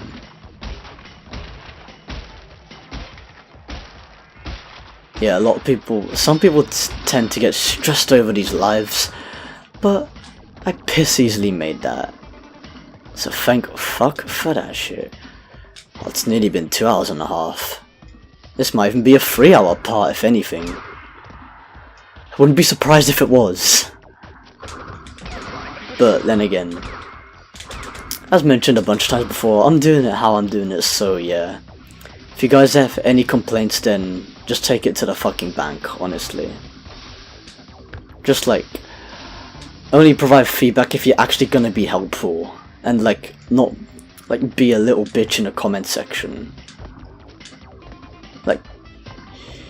Like seriously. I could do much better off without that shit. And now we actually have the clear gem, the box gem for castle machinery.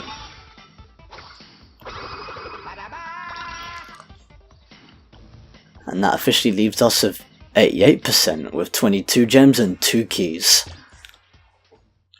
And now, what's upcoming next is the next boss fight that we're actually gonna do. We will be fighting Dr. Nitrous Brio. And presumably it's harder, and yeah, Coco can't access because it's a Crash 1 boss fight. But yeah, she can't access Crash 2 boss fights either, but you get the point. But anyways, moving into Dr. Nitrous Brio. Hint, if you squish a blob, it will squirt across the room. Well yeah, because then it will actually squash on top of Brio. And Brio's theme is fucking amazing, if I do say so myself. And they also changed the blobs, and wow, I fucking died the first time. First time in the LP for this boss fight I died. Yeah, they actually put faces on these blobs this time. Okay, this is really odd. I'm bouncing on top of it and it's while it's moving and it still doesn't die. Maybe I have to wait, just like in the original. Actually, in the original you can bounce on top of them and they can still take damage to Brio, but here's the thing, in the original they didn't actually explode. Actually, when you jumped on top of the green blobs in the original, they didn't actually squirt across the room. It's just whenever you bounced on top of them, Brio would just inexplicably lose a health point. Yeah, and I just stupidly got killed by that fucking like potion bottle. Although it's funny because in the original, the other potion bottle is red instead of green, from what I remember. I mean, instead of purple, from what I remember. It's red instead of purple. Or probably it is purple, but maybe it's because I haven't played the original. And I'm looking at this in the remastered now. Oh, you actually can do it when they're still bouncing. Or maybe it's depending where you land on them because of the precision of the controls and the mechanics.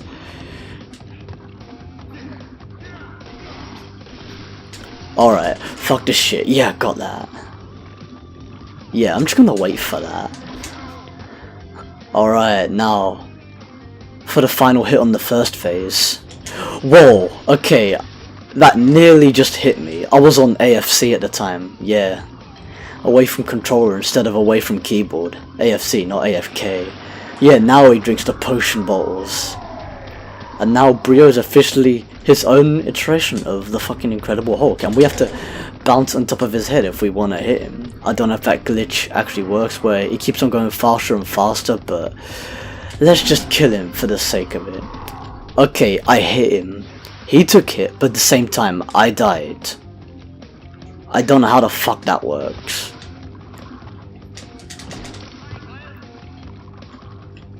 But I'm gonna do this as fast as possible.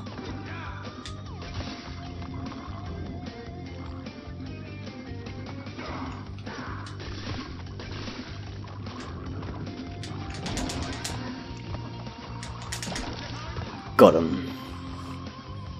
Fuck you, Brio.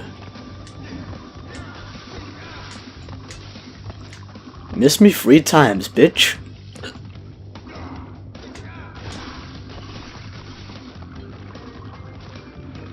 Okay, I'm just gonna wait for them to settle down to be on the safe side.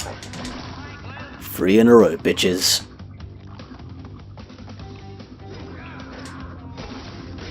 What? I swear I walked alongside it. What the fuck gives? Like, come the fuck on.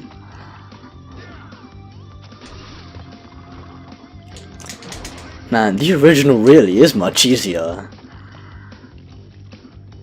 Only because we're used to it, but still. Even then, it's much easier.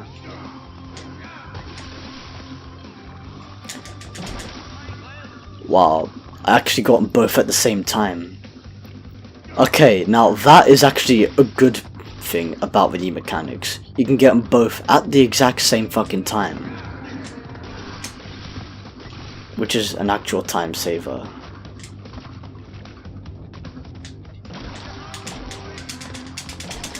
Sorry bitch, you're not going nowhere.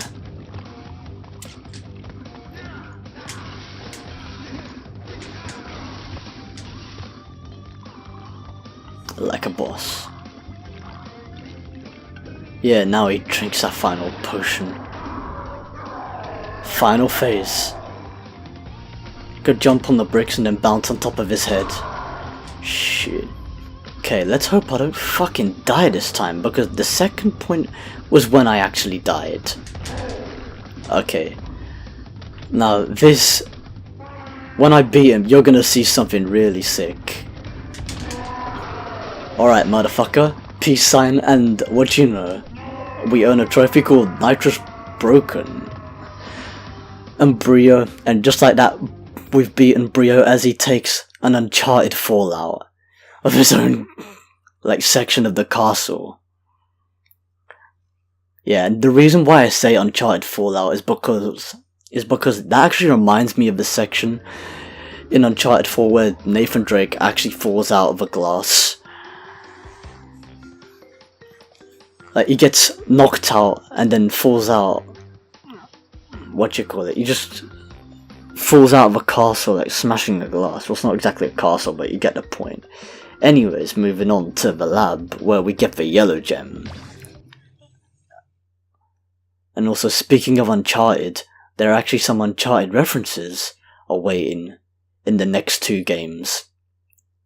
Like, they have Easter eggs, like Uncharted Easter eggs in the game that you won't really, that not everyone will notice when they first look at it.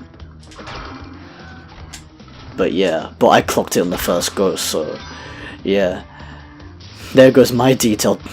Like, that describes my detail to attention. Attention to detail, I mean. Fucking hell, I'm mixing up words now. But on the lab, I gotta say, they made it look much more metallic than it looks in the original. Actually, it looks more mechanic and metallic, if anything. Because, like, okay, they have the same amount of machinery, but just the walls make it look more metallic, just like in levels such as Toxic Waste. And yeah, the lab is presumably one of the hardest levels in the game, if not the hardest level, according to various people, but, you know.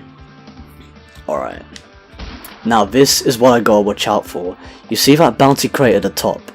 I'm gonna have to go on top of that because there are 2 extra crates hidden above that, and I'm gonna need that to bounce all the way up there.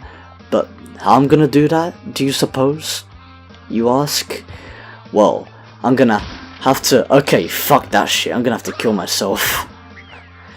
Basically, I'm gonna have to go on top of...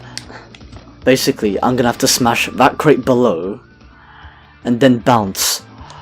I'm gonna have to smash this crate above this bouncy crate, and then bounce on this crate, and then actually dodge breaking this crate up there, and then land on top of it. Made it. Piss us easy. It's convenient how you can bounce 5 times on this as well, you don't have to bounce 10 times.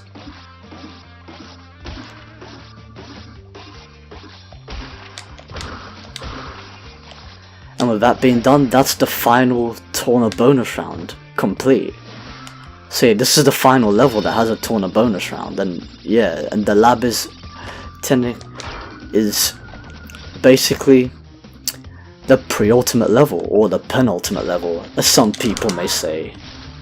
Although technically the Great Hall is, but that's not actually a full level, that's for 100% completion of a path. And those lab assistants actually look sick, man. And yeah, now that I've got a checkpoint, I really shouldn't die. Okay, let's take a careful approach to this.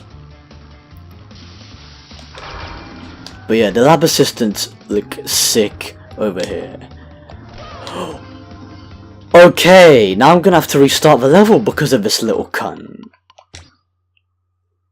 We're at 90%, which is helpful, but still.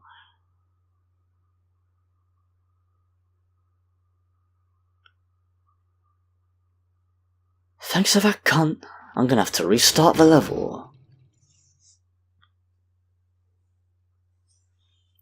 The third island is the one that's butchering me the most in this Let's Play. It's the one that's like giving me the fucking Let's Player's curse.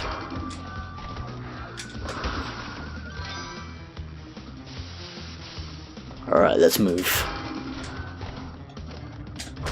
But yeah, I was gonna say, the lab assistants with the electrical gloves, they look much sicker with those electric gloves that they're wearing. And in all honesty, it's actually much better than it was in the original. And it also makes more sense as well, because those lab assistants in the original, like, they only had a flashing animation where there was just electricity coming out of them for whatever fucking reason it was. And we all know that is no way realistic, because realistically, that lab assistant would have already died, having like that amount of power going through his body, like all those gigawatts, like 1.21 gigawatts. Nah, I'm just kidding. That Back to the Future reference. I had to make that reference simply because I mentioned gigawatts, so there you fucking go.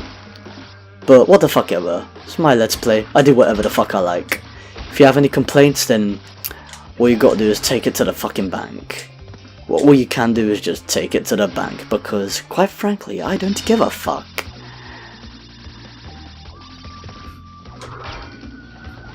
But anyways.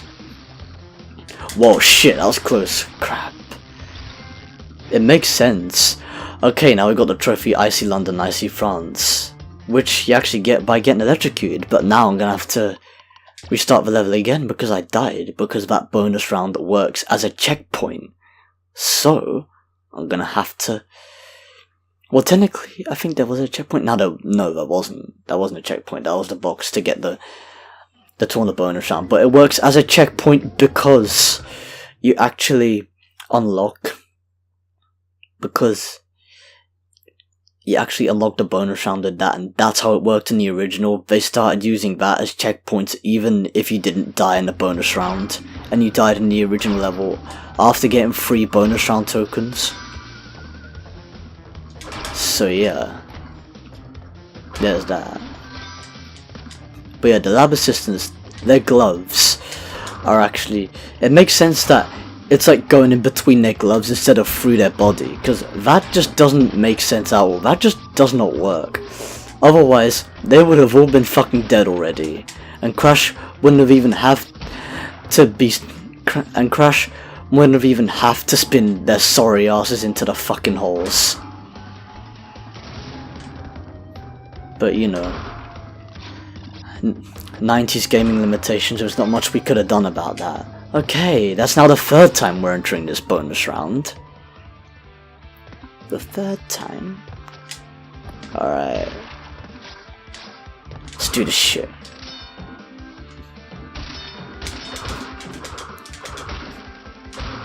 You know, I actually like how I'm making that trick like, every single fucking time I'm doing it now.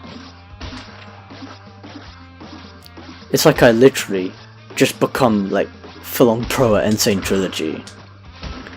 Okay, some people are probably like, okay, whoa, maybe you haven't gone that far, but you know, it is what it is. But yeah, I can understand in a way. I sincerely apologize for that, people. I was rudely interrupted, but here we go. Oh shit! Yeah, that was close. Man. But anyways, yeah, back to the Let's Play. Man, I really should put a fucking sign on my door. Then they know not to interrupt me. But anyways. That's that. Actually, a lock and a sign would do better. And yes, I actually avoided this little son of a bitch this time. Which I should have done the first time, but yeah. Okay, actually I'm gonna take this slow.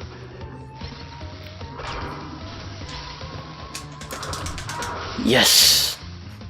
This scream is also different as well, the ladder system. No! Fuck! Oh, for fuck's sake, now I'm gonna have to redo the level a fourth time. Like, quit taking the fucking piss already.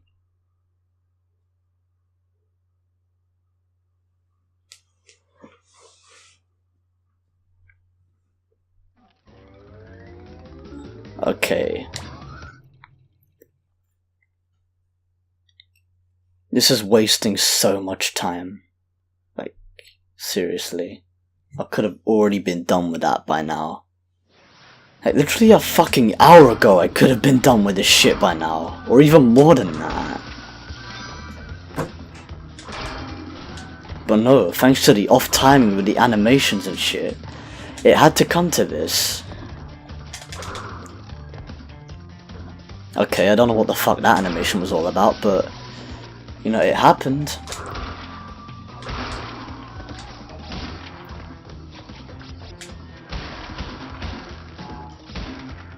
And I remember watching like one of those like demonstration videos whenever you're on AFK or AFC, whenever you're actually on what you call it, when you're on the title screen of Crash Bandicoot 1, the original, you'd actually see like the developer play and then blow himself up with that TNT crate. Oh, for fuck's sake, now it fucks that up?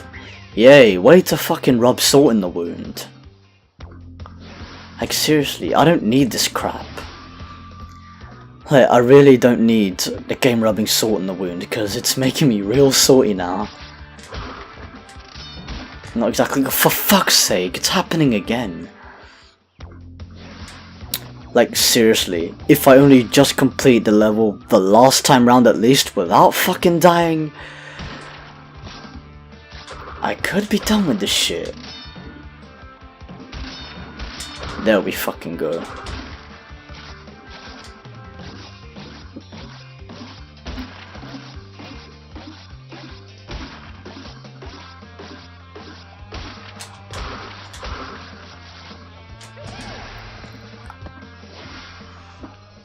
Right, that's that out of the way, and hopefully it'll be the last time we do it. Yeah, this part is getting really fucking repetitive. Oh man. Ah, man, why does everything have to get worse from this point onward? Like this, I mean, to me personally, this isn't even a hard fucking level. There's just a lot of shit that's actually off about the fucking mechanics in this AAA remaster. Fucking AAA bullshit.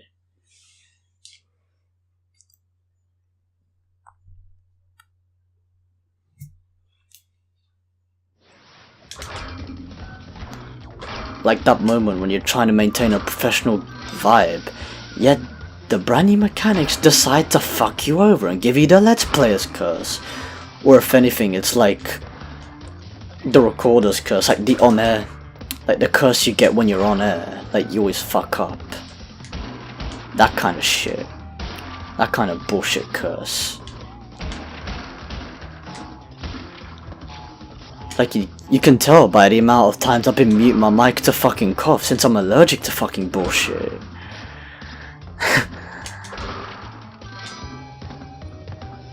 But anyways, alright.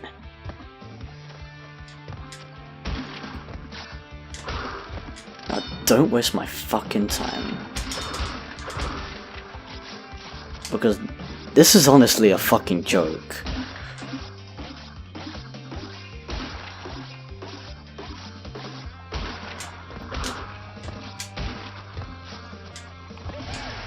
Get that Wumpa. Yeah, I always get the Wumpa for some reason. But that's just me. Okay, now hopefully this is the final time we do this shit. Okay, I'm just gonna go... Yeah, bitch. Yes. Got him that time.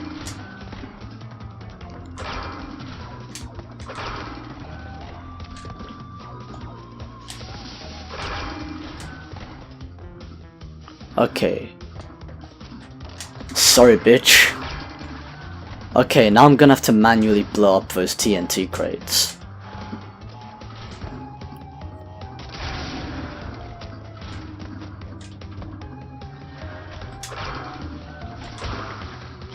Okay, let's do this shit.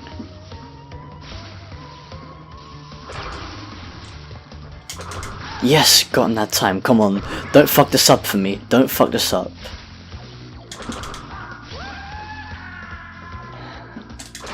Now we're making progress. Whoa, shit! Okay, I completely forgot about that. That startled the fuck out of me.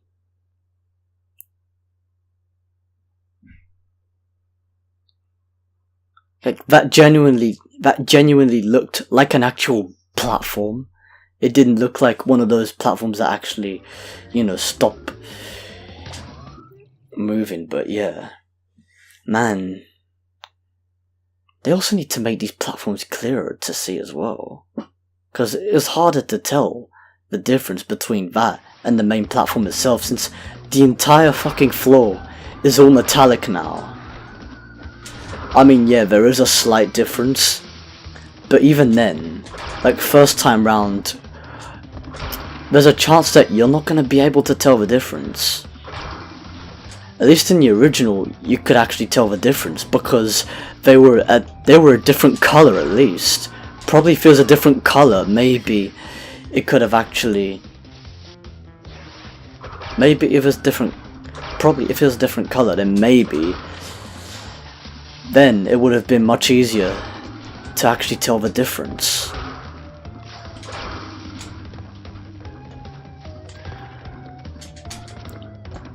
Alright.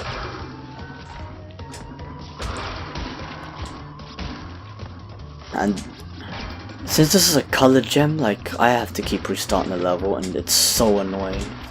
It's fucking frustrating.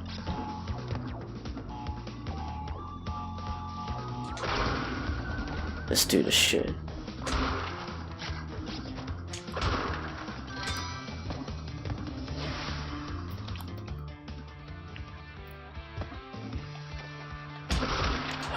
Wow, okay, I fucked that one up.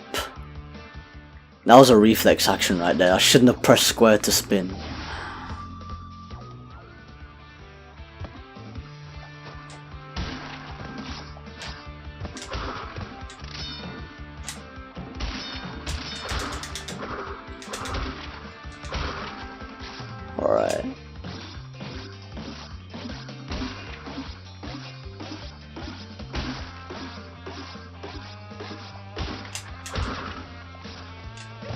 Made it.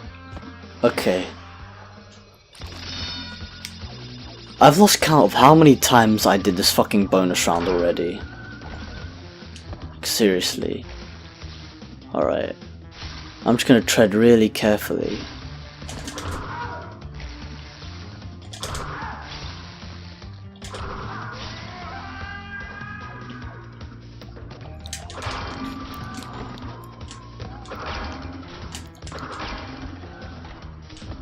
It's also interesting how the lab assistant actually trips over the edge as well whenever you knock him off. Okay, I know what to avoid here. Yeah, bitch. Right, let's do this shit.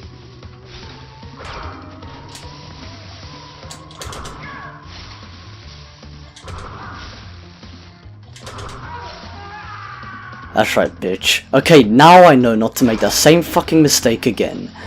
There, this is where I stand.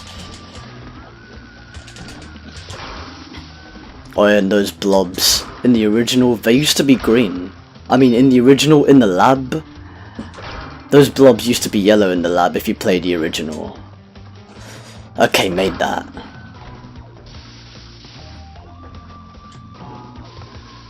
Okay. 3 crates, and that instantly gives us the yellow gem about fucking time. But yeah, those blobs used to be yellow in the original, but now they changed it to green. Sort of makes sense, but at the same time, not really. But I like the fact that it was yellow in the original as well, because it added a bit more diversity. But yeah, anyways, that's officially... We're now officially at 93% complete with 23 gems and 2 keys. And now that we have the yellow gem, we can backtrack to 2 more levels. First off, we'll be backtracking to the first island. All the way back to the first island, to the 3rd level in the game, Great Gate. So yeah. So yeah, we won't be going to the Great Hall just yet. And yeah, we'll be going to Lights Out as well, but not just yet, because it's best to go all the way back first, and then go to, what do you call it, and then go to Lights Out. Otherwise, I'm just going back on myself, if I'm just gonna go back and forth. So now entering the Great Gate for the 100% completion. And yeah, the relics are not mandatory for the 100% completion in Crash Bandicoot 1 and 2. Thank fuck for that. Dun, dun, dun, dun. Well, at least that's the lab out of the way.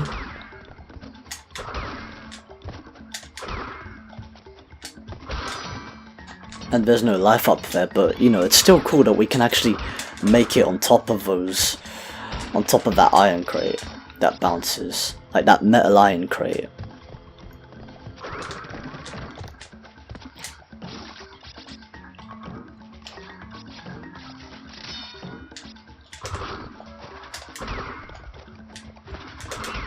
Okay.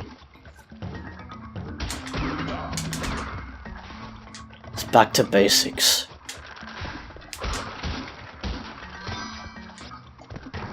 Okay, what the fuck? I jumped on top of him. That was gay. Well, it was fucking retarded. I don't know about gay, but... I don't know. It was a bit gay, but... I don't know, just a way to describe it. It's just an emphasis, it's not like real, you know.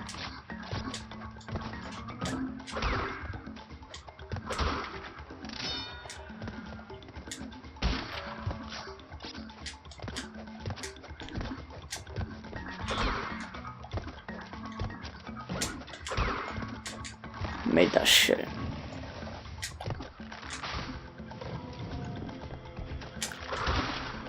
That's the 3rd Horner bonus round token.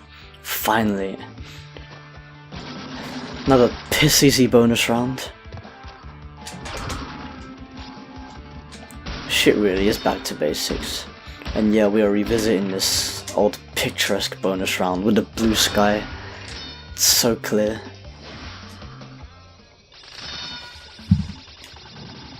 It's funny because I always seem to notice it in this level. And yeah, the box counter over here obviously doesn't matter, so yeah. We're gonna go onto this yellow gem platform in order to cross over to the other side. So yeah, fuck that portal.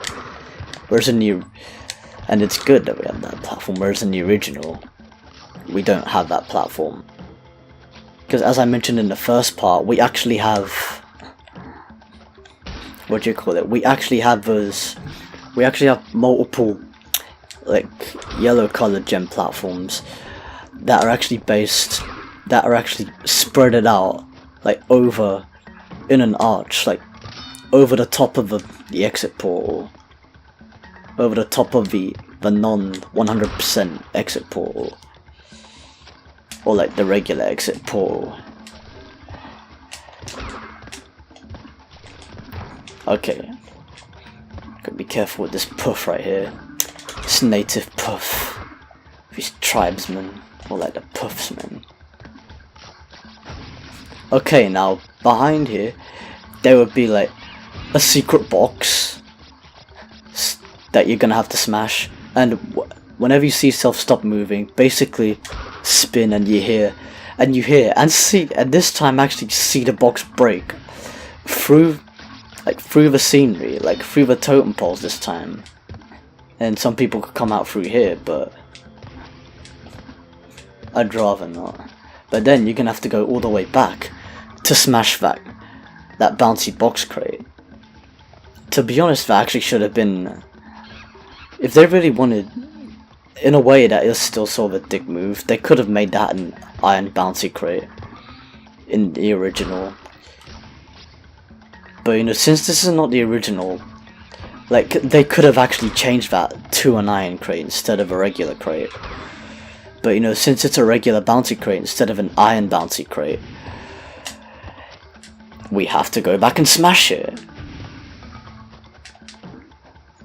But we're already past that section now anyway. It's not that hard.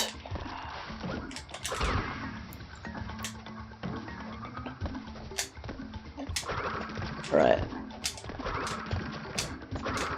And we're very close to the end anyway. Wow, I love the attention to detail on those leaves there. Yeah, I just dropped down to see all that. Like, the leaves are so bright green, it looks amazing. Wow, holy fucking shit, it's nearly been 3 hours since I've been recording now. Holy crap. And yeah, the way Crash slams down, like, when you're at critical points like it did in Slippery Climb, as you saw previously, like, I actually thought I was gonna fall off at that point, but then I didn't. But anyways, now that's the Great Gate complete with the box gem, and yeah, they moved the portal slightly to the left as well. But you know, it's cool. Now we have 24 gems, people. Alright. So now we're officially 94% complete of 24 gems and 2 keys.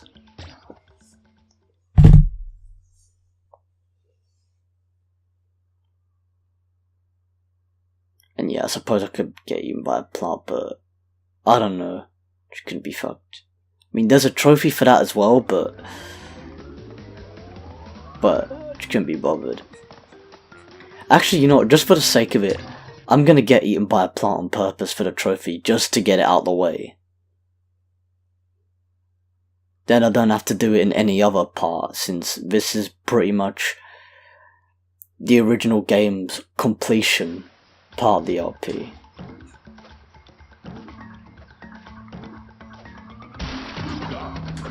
Oh yeah, and speaking of which, I'm actually gonna... Okay, why did I get another Aku Aku? Okay. This time, not only am I gonna get myself eaten by a plant, but I'm just gonna rush through the level, and we get the trophy, Feed Me, And there's also a trophy where you miss as many boxes as possible, which I'm actually going to do right now. But this time, I don't have to kill myself. I'm only going to get the odd few crates here and there. I'm not going to smash... I'm not going to smash some of them. I'm not going to smash most of them this time, and I'm definitely not going to smash all of them. So yeah, I'm only going to smash the odd few crates here and there while I'm on my way to getting the trophies, so yeah. Yeah, checkpoints, yeah, just in case I die. So I don't waste any time. Oh fuck. Well, fuck that Akwaku, anyway. Because we're only going to Lights Out anyway, which isn't such a difficult level, and we can forget about that Torna token right now, because we've already completed this level 100%. I'm just re-entering it, so I can miss as many boxes as possible, and get that trophy. And also showcase that animation where Crash actually gets, like, completely destroyed by those boxes. How convenient, the spike actually destroys the enemy for me. And that's that done. Alright, great, but you missed a fuck ton of boxes.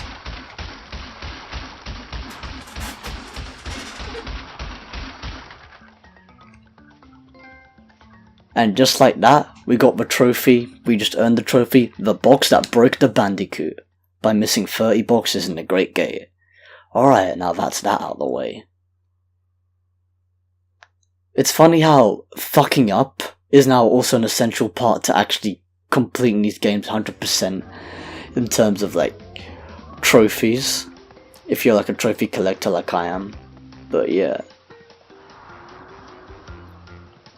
I am a trophy hunter myself. I'm a trophy hunting motherfucker. Okay, anyways, enough of that, now moving on to Lights Out, which is the level where we actually get the purple gem in, and this time we can actually get the purple gem in it, and it's the easier counterpart to Fumbling in the Dark, as you saw earlier on. So without any further delay, let's get into the level and complete it 100% this time. This is for the 100% completion mofos.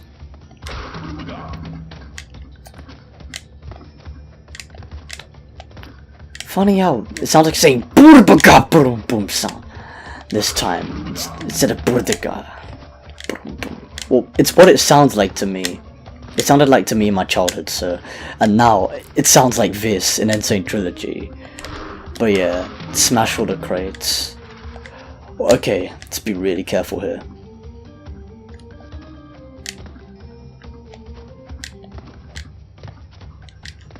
Just made that.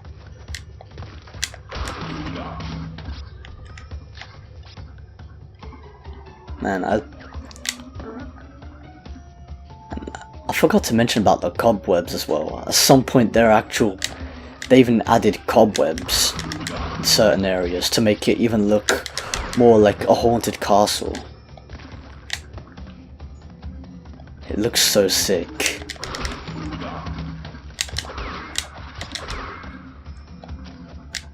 Whoa, okay, I nearly fell off the edge there. You see how close I was?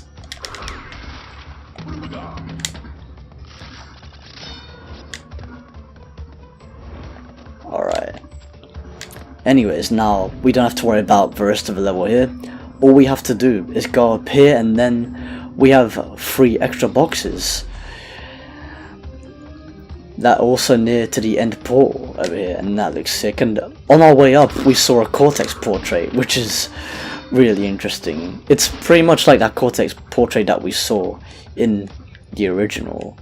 But yeah, anyways, now we have the purple gem, and wow, now we're actually in the sky, well, close to the sky anyway. We're up in higher ground, and we have the purple gem. Strange how it limits you to get in there, but yeah. It looks so amazing, that purple gem. And also that area as well. They made it look so much better in Insane Trilogy. This really is a AAA remaster. Anyways, now that leaves us with 95% complete with 25 gems and 2 keys. Alright, now that we actually got the purple gem, it's time for the final bit of backtracking for this game, before we head off to beat Dr. Neo Cortex. It's funny because I never recorded a Let's Play part that was like 3 hours long. It was either like 50 minutes long or 1 hour long max. And that was for my Skylanders Giants Let's Play that... Okay, Boulder Dash is where we're supposed to go. But yeah, and that was for my Skylanders Giants Let's Play that I started way back in 2012, and to be honest, I'm not really sure if I'm gonna get back to that Let's Play anytime soon, since Crash Bandicoot N. Trilogy is really keeping me busy with this epic Let's Play. And also, it's the time of the moment, so I'm better off Let's Playing Crash Bandicoot N. Trilogy now than finishing off Skylanders Giants, and then Let's Playing Crash Bandicoot N. Trilogy. And yeah, see the clock appears, and now we are back in uncharted territory. Yeah, I don't give a fuck what anyone says, I'm still gonna make that reference every time we enter the boulder stages. No matter whether they're Crash 1 or Crash 2 even. That's where Uncharted territory gets taken to the next level. But anyways, enough of that. Oh, and you know what this also sort of reminds me of? Since Crash Bandicoot N. Trilogy is actually using the Skylanders engine, they actually have a boulder chase section which is called the Chili Pepper Run in Thumping Island for Skylanders Imaginators Crash Edition. And it's actually a really cool section. And whoa, that's actually the first time I saw Crash roll over in this Let's Play after a boulder chase section.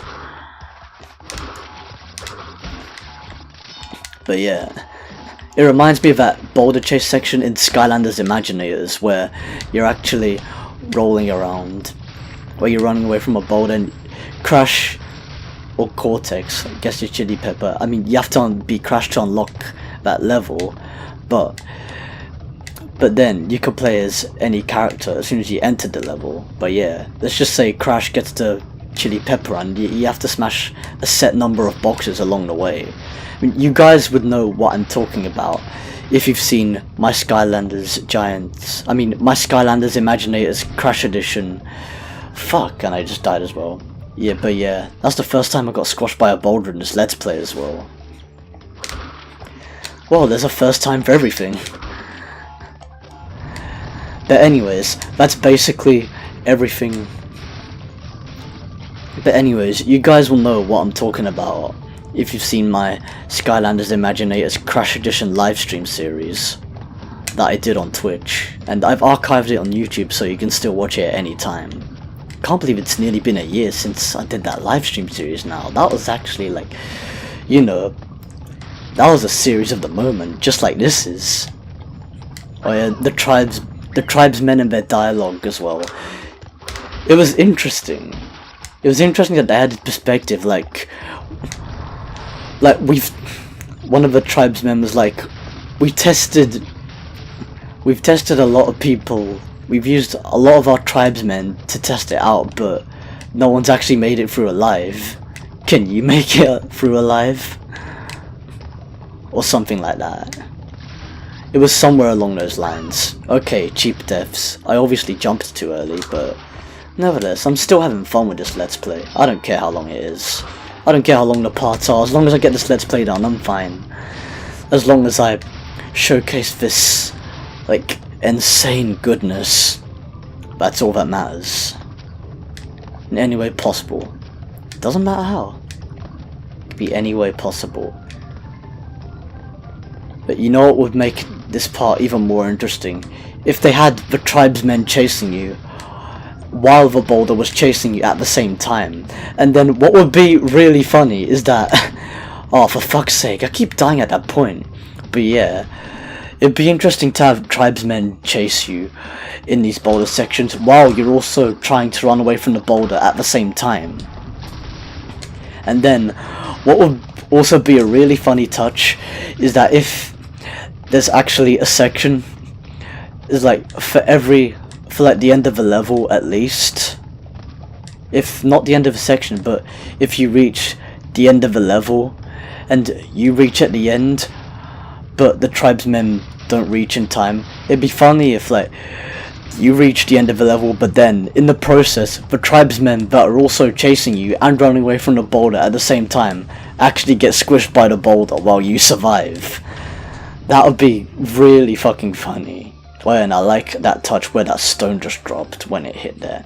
But anyways, now moving on to the purple gem path where we go down to this cryptic secret. Sorry, I can't speak for shit right now. This cryptic.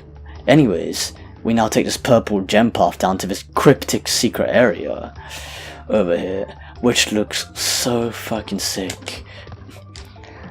Oh, and I remember in the original when you bounced on top of these crates, if you bounced on top of them, there'd be a glitch that you actually die, but thank fuck that didn't actually happen here.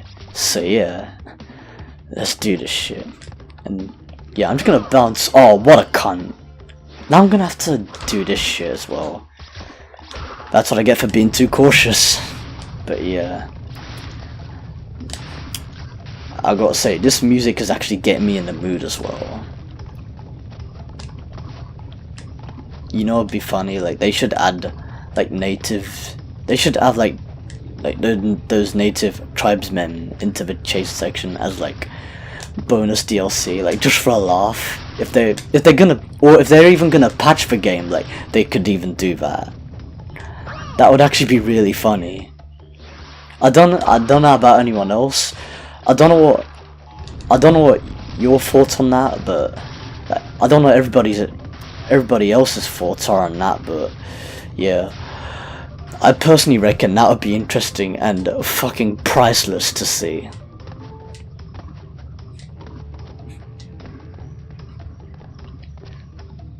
Man, I love this remastered music, it really gets you in the mood. It's like so legendary. It really got me in the insane mood.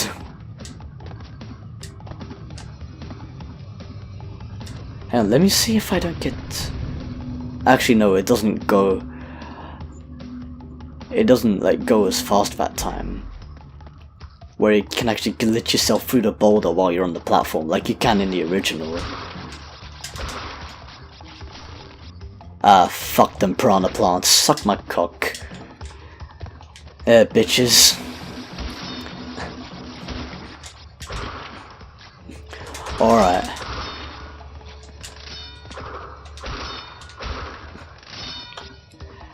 And now with that being done, we finally have the box gem for Boulder Dash, and you see Cortex and Brio like statues there, mounted onto the walls. There, now we have 26, and now we officially have 26 gems complete. Alright, now moving on to, now we're on 96% with, what do you call it?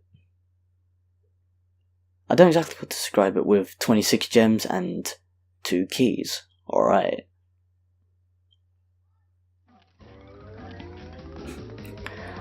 Okay, now I'm just gonna recheck everything just in case I missed something, so I'm gonna go back to the first island and retrace to see if I got everything, like, gem wise. Alright. Okay, so starting from Insanity Beach, we got the gem there, we got in Jungle Rollers, the Great Gate, Boulders, Upstream,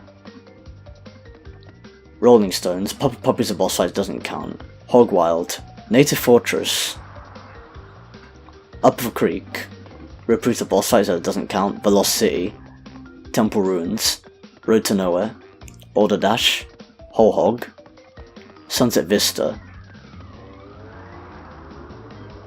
Heavy Machinery, Cortex Power, Generator Room, Toxic Waste, The High Road, Slippery Climb, Lights Out, Funbend in the Dark, Jaws of Darkness, Castle Machinery, and let's not forget the lab. And yeah, the reason why I decided to recheck is because in the original it would already say 100% on the counter whenever you get that last gem. even if you haven't been to the Great Hall yet, but presumably they changed that. So yeah. I mean, I did this casually as well and it was the same case, but I decided to recheck for the sake of showcasing as well, so yeah. Anyways, moving on to the Great Hall, people. But we're not doing the 100% ending as of yet. Because first, we gotta beat Cortex. I think that's the reason why it doesn't say 100%. But yeah. Anyways, we're in... The music sounds amazing, and this is literally the pissiest level in the entire game. Fucking nudged the... What do you call it? Not the mic. Like the drawer that I put the Blue Yeti in, but yeah. And now moving on to Dr. Neo Cortex. Hang on, let me check the percentage. Okay, now it's 98%. Okay, now the percentage is actually getting somewhere. So yeah, we have all gems and all keys. So now for the... Apologies for that. Now I'm suddenly getting hiccups all of a sudden. Fuck that shit. Okay. Anyways, now moving on to the final boss of the game, Dr. Neo Cortex. Gonna fight him on a blimp. Hint, certain energy bolts can be deflected back at him.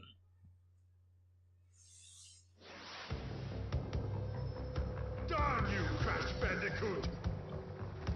Gotta love Lex Lang's voice for Dr. Neo Cortex.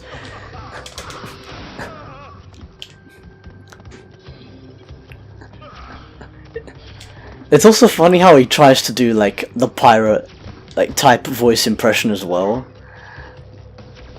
Although it sucks that we don't get a double Aku Aku mask every time we enter a boss fight here, but I could still make it. But yeah, one thing I clocked about this boss fight is that they actually made the boss fight a bit harder. Because right now, instead of like shooting them in... Okay, I got fucked over. But anyways, as I was gonna say, they made it harder because instead of pacing out the shots, actually instead of like getting all the shots out as quick as possible, they actually pace out the shots now, and they even pace out like the green shots from all the other multicolored shots that you can actually spin, and you can only get hit on Cortex by hitting one of those green blobs, or those green electricity orbs. Yeah, those electricity orbs. I fucked. I spun too early there. But yeah, and in the original, Cortex did sound like a pirate in the original with like Brendan O'Brien's voice. But yeah. But I gotta say, I actually like how Lex Lang does a good voice for Cortex. He even does a good Clancy Brownish impression for Cortex as well, but in his own way, which is actually what I respect. But yeah, they made the Cortex boss fight much harder, so probably gonna be spending time on this boss fight. But yeah, as you see, I missed that green orb right there.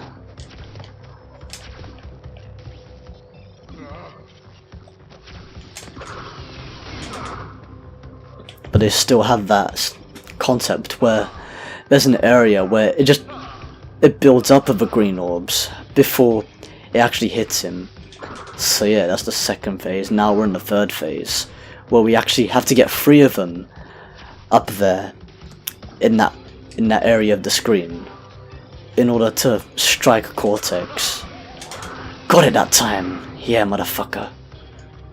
Now we're talking. Okay, now this is the one where he just randomly spams them out, and they actually made this one harder because they pace out the green orb right at the end, and now I really gotta watch out for this shit. Yes, I fucking got it. Okay, now this is just a green shot that he's gonna fire, and I got him. Alright people, that's officially Crash Bandicoot 100% complete. Cortex incapacitated. Alright, I'm just gonna be quiet for the final cutscene.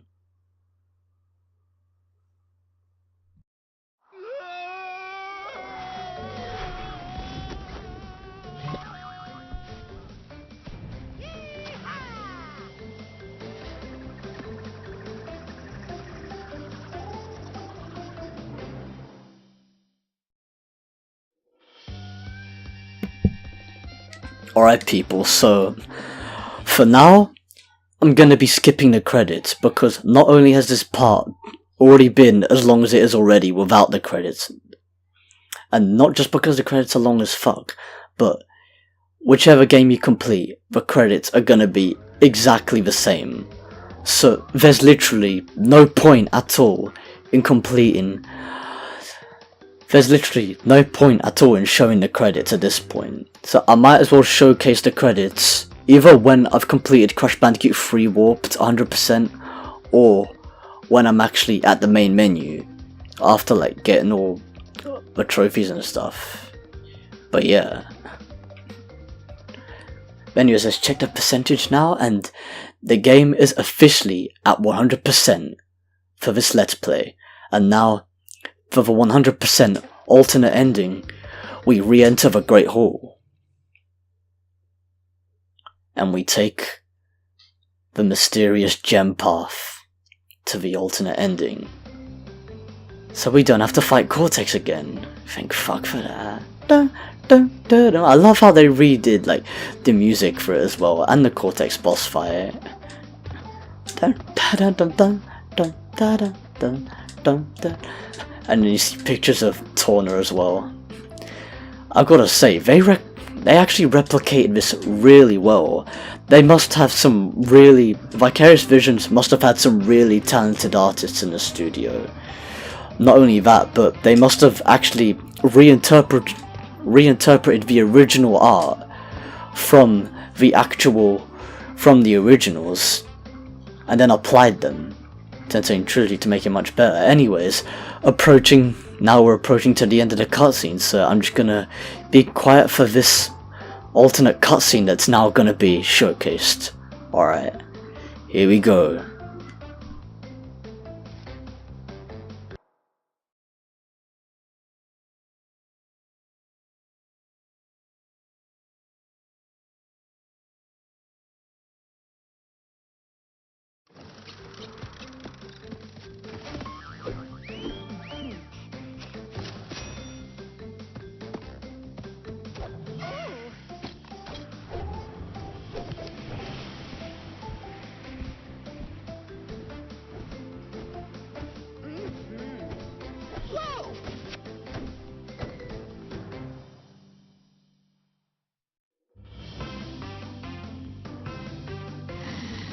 Alright people, now they introduce the enemies here, but yeah, Puck restored the ruins castle to Cortex resort developer. Oh, I didn't get to read that in time, but yeah.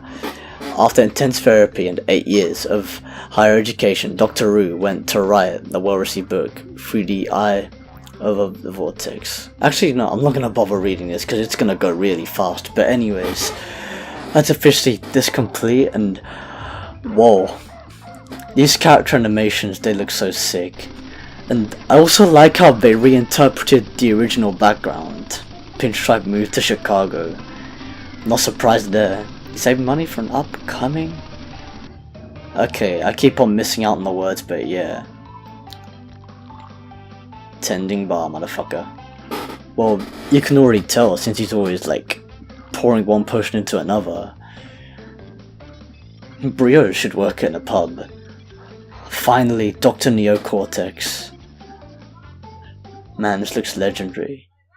I love how they reinterpreted the backgrounds. It looks so sick. And also for the cutscene where Crash is actually so happy to see Torna go up on that bird or whatever the fuck you call it. It's actually... I love how they actually enhance the music even more. Like, for the cutscene in particular. But anyways, oh my god, I've actually completed this game 100% now in this Let's Play. Alright people, let's do this.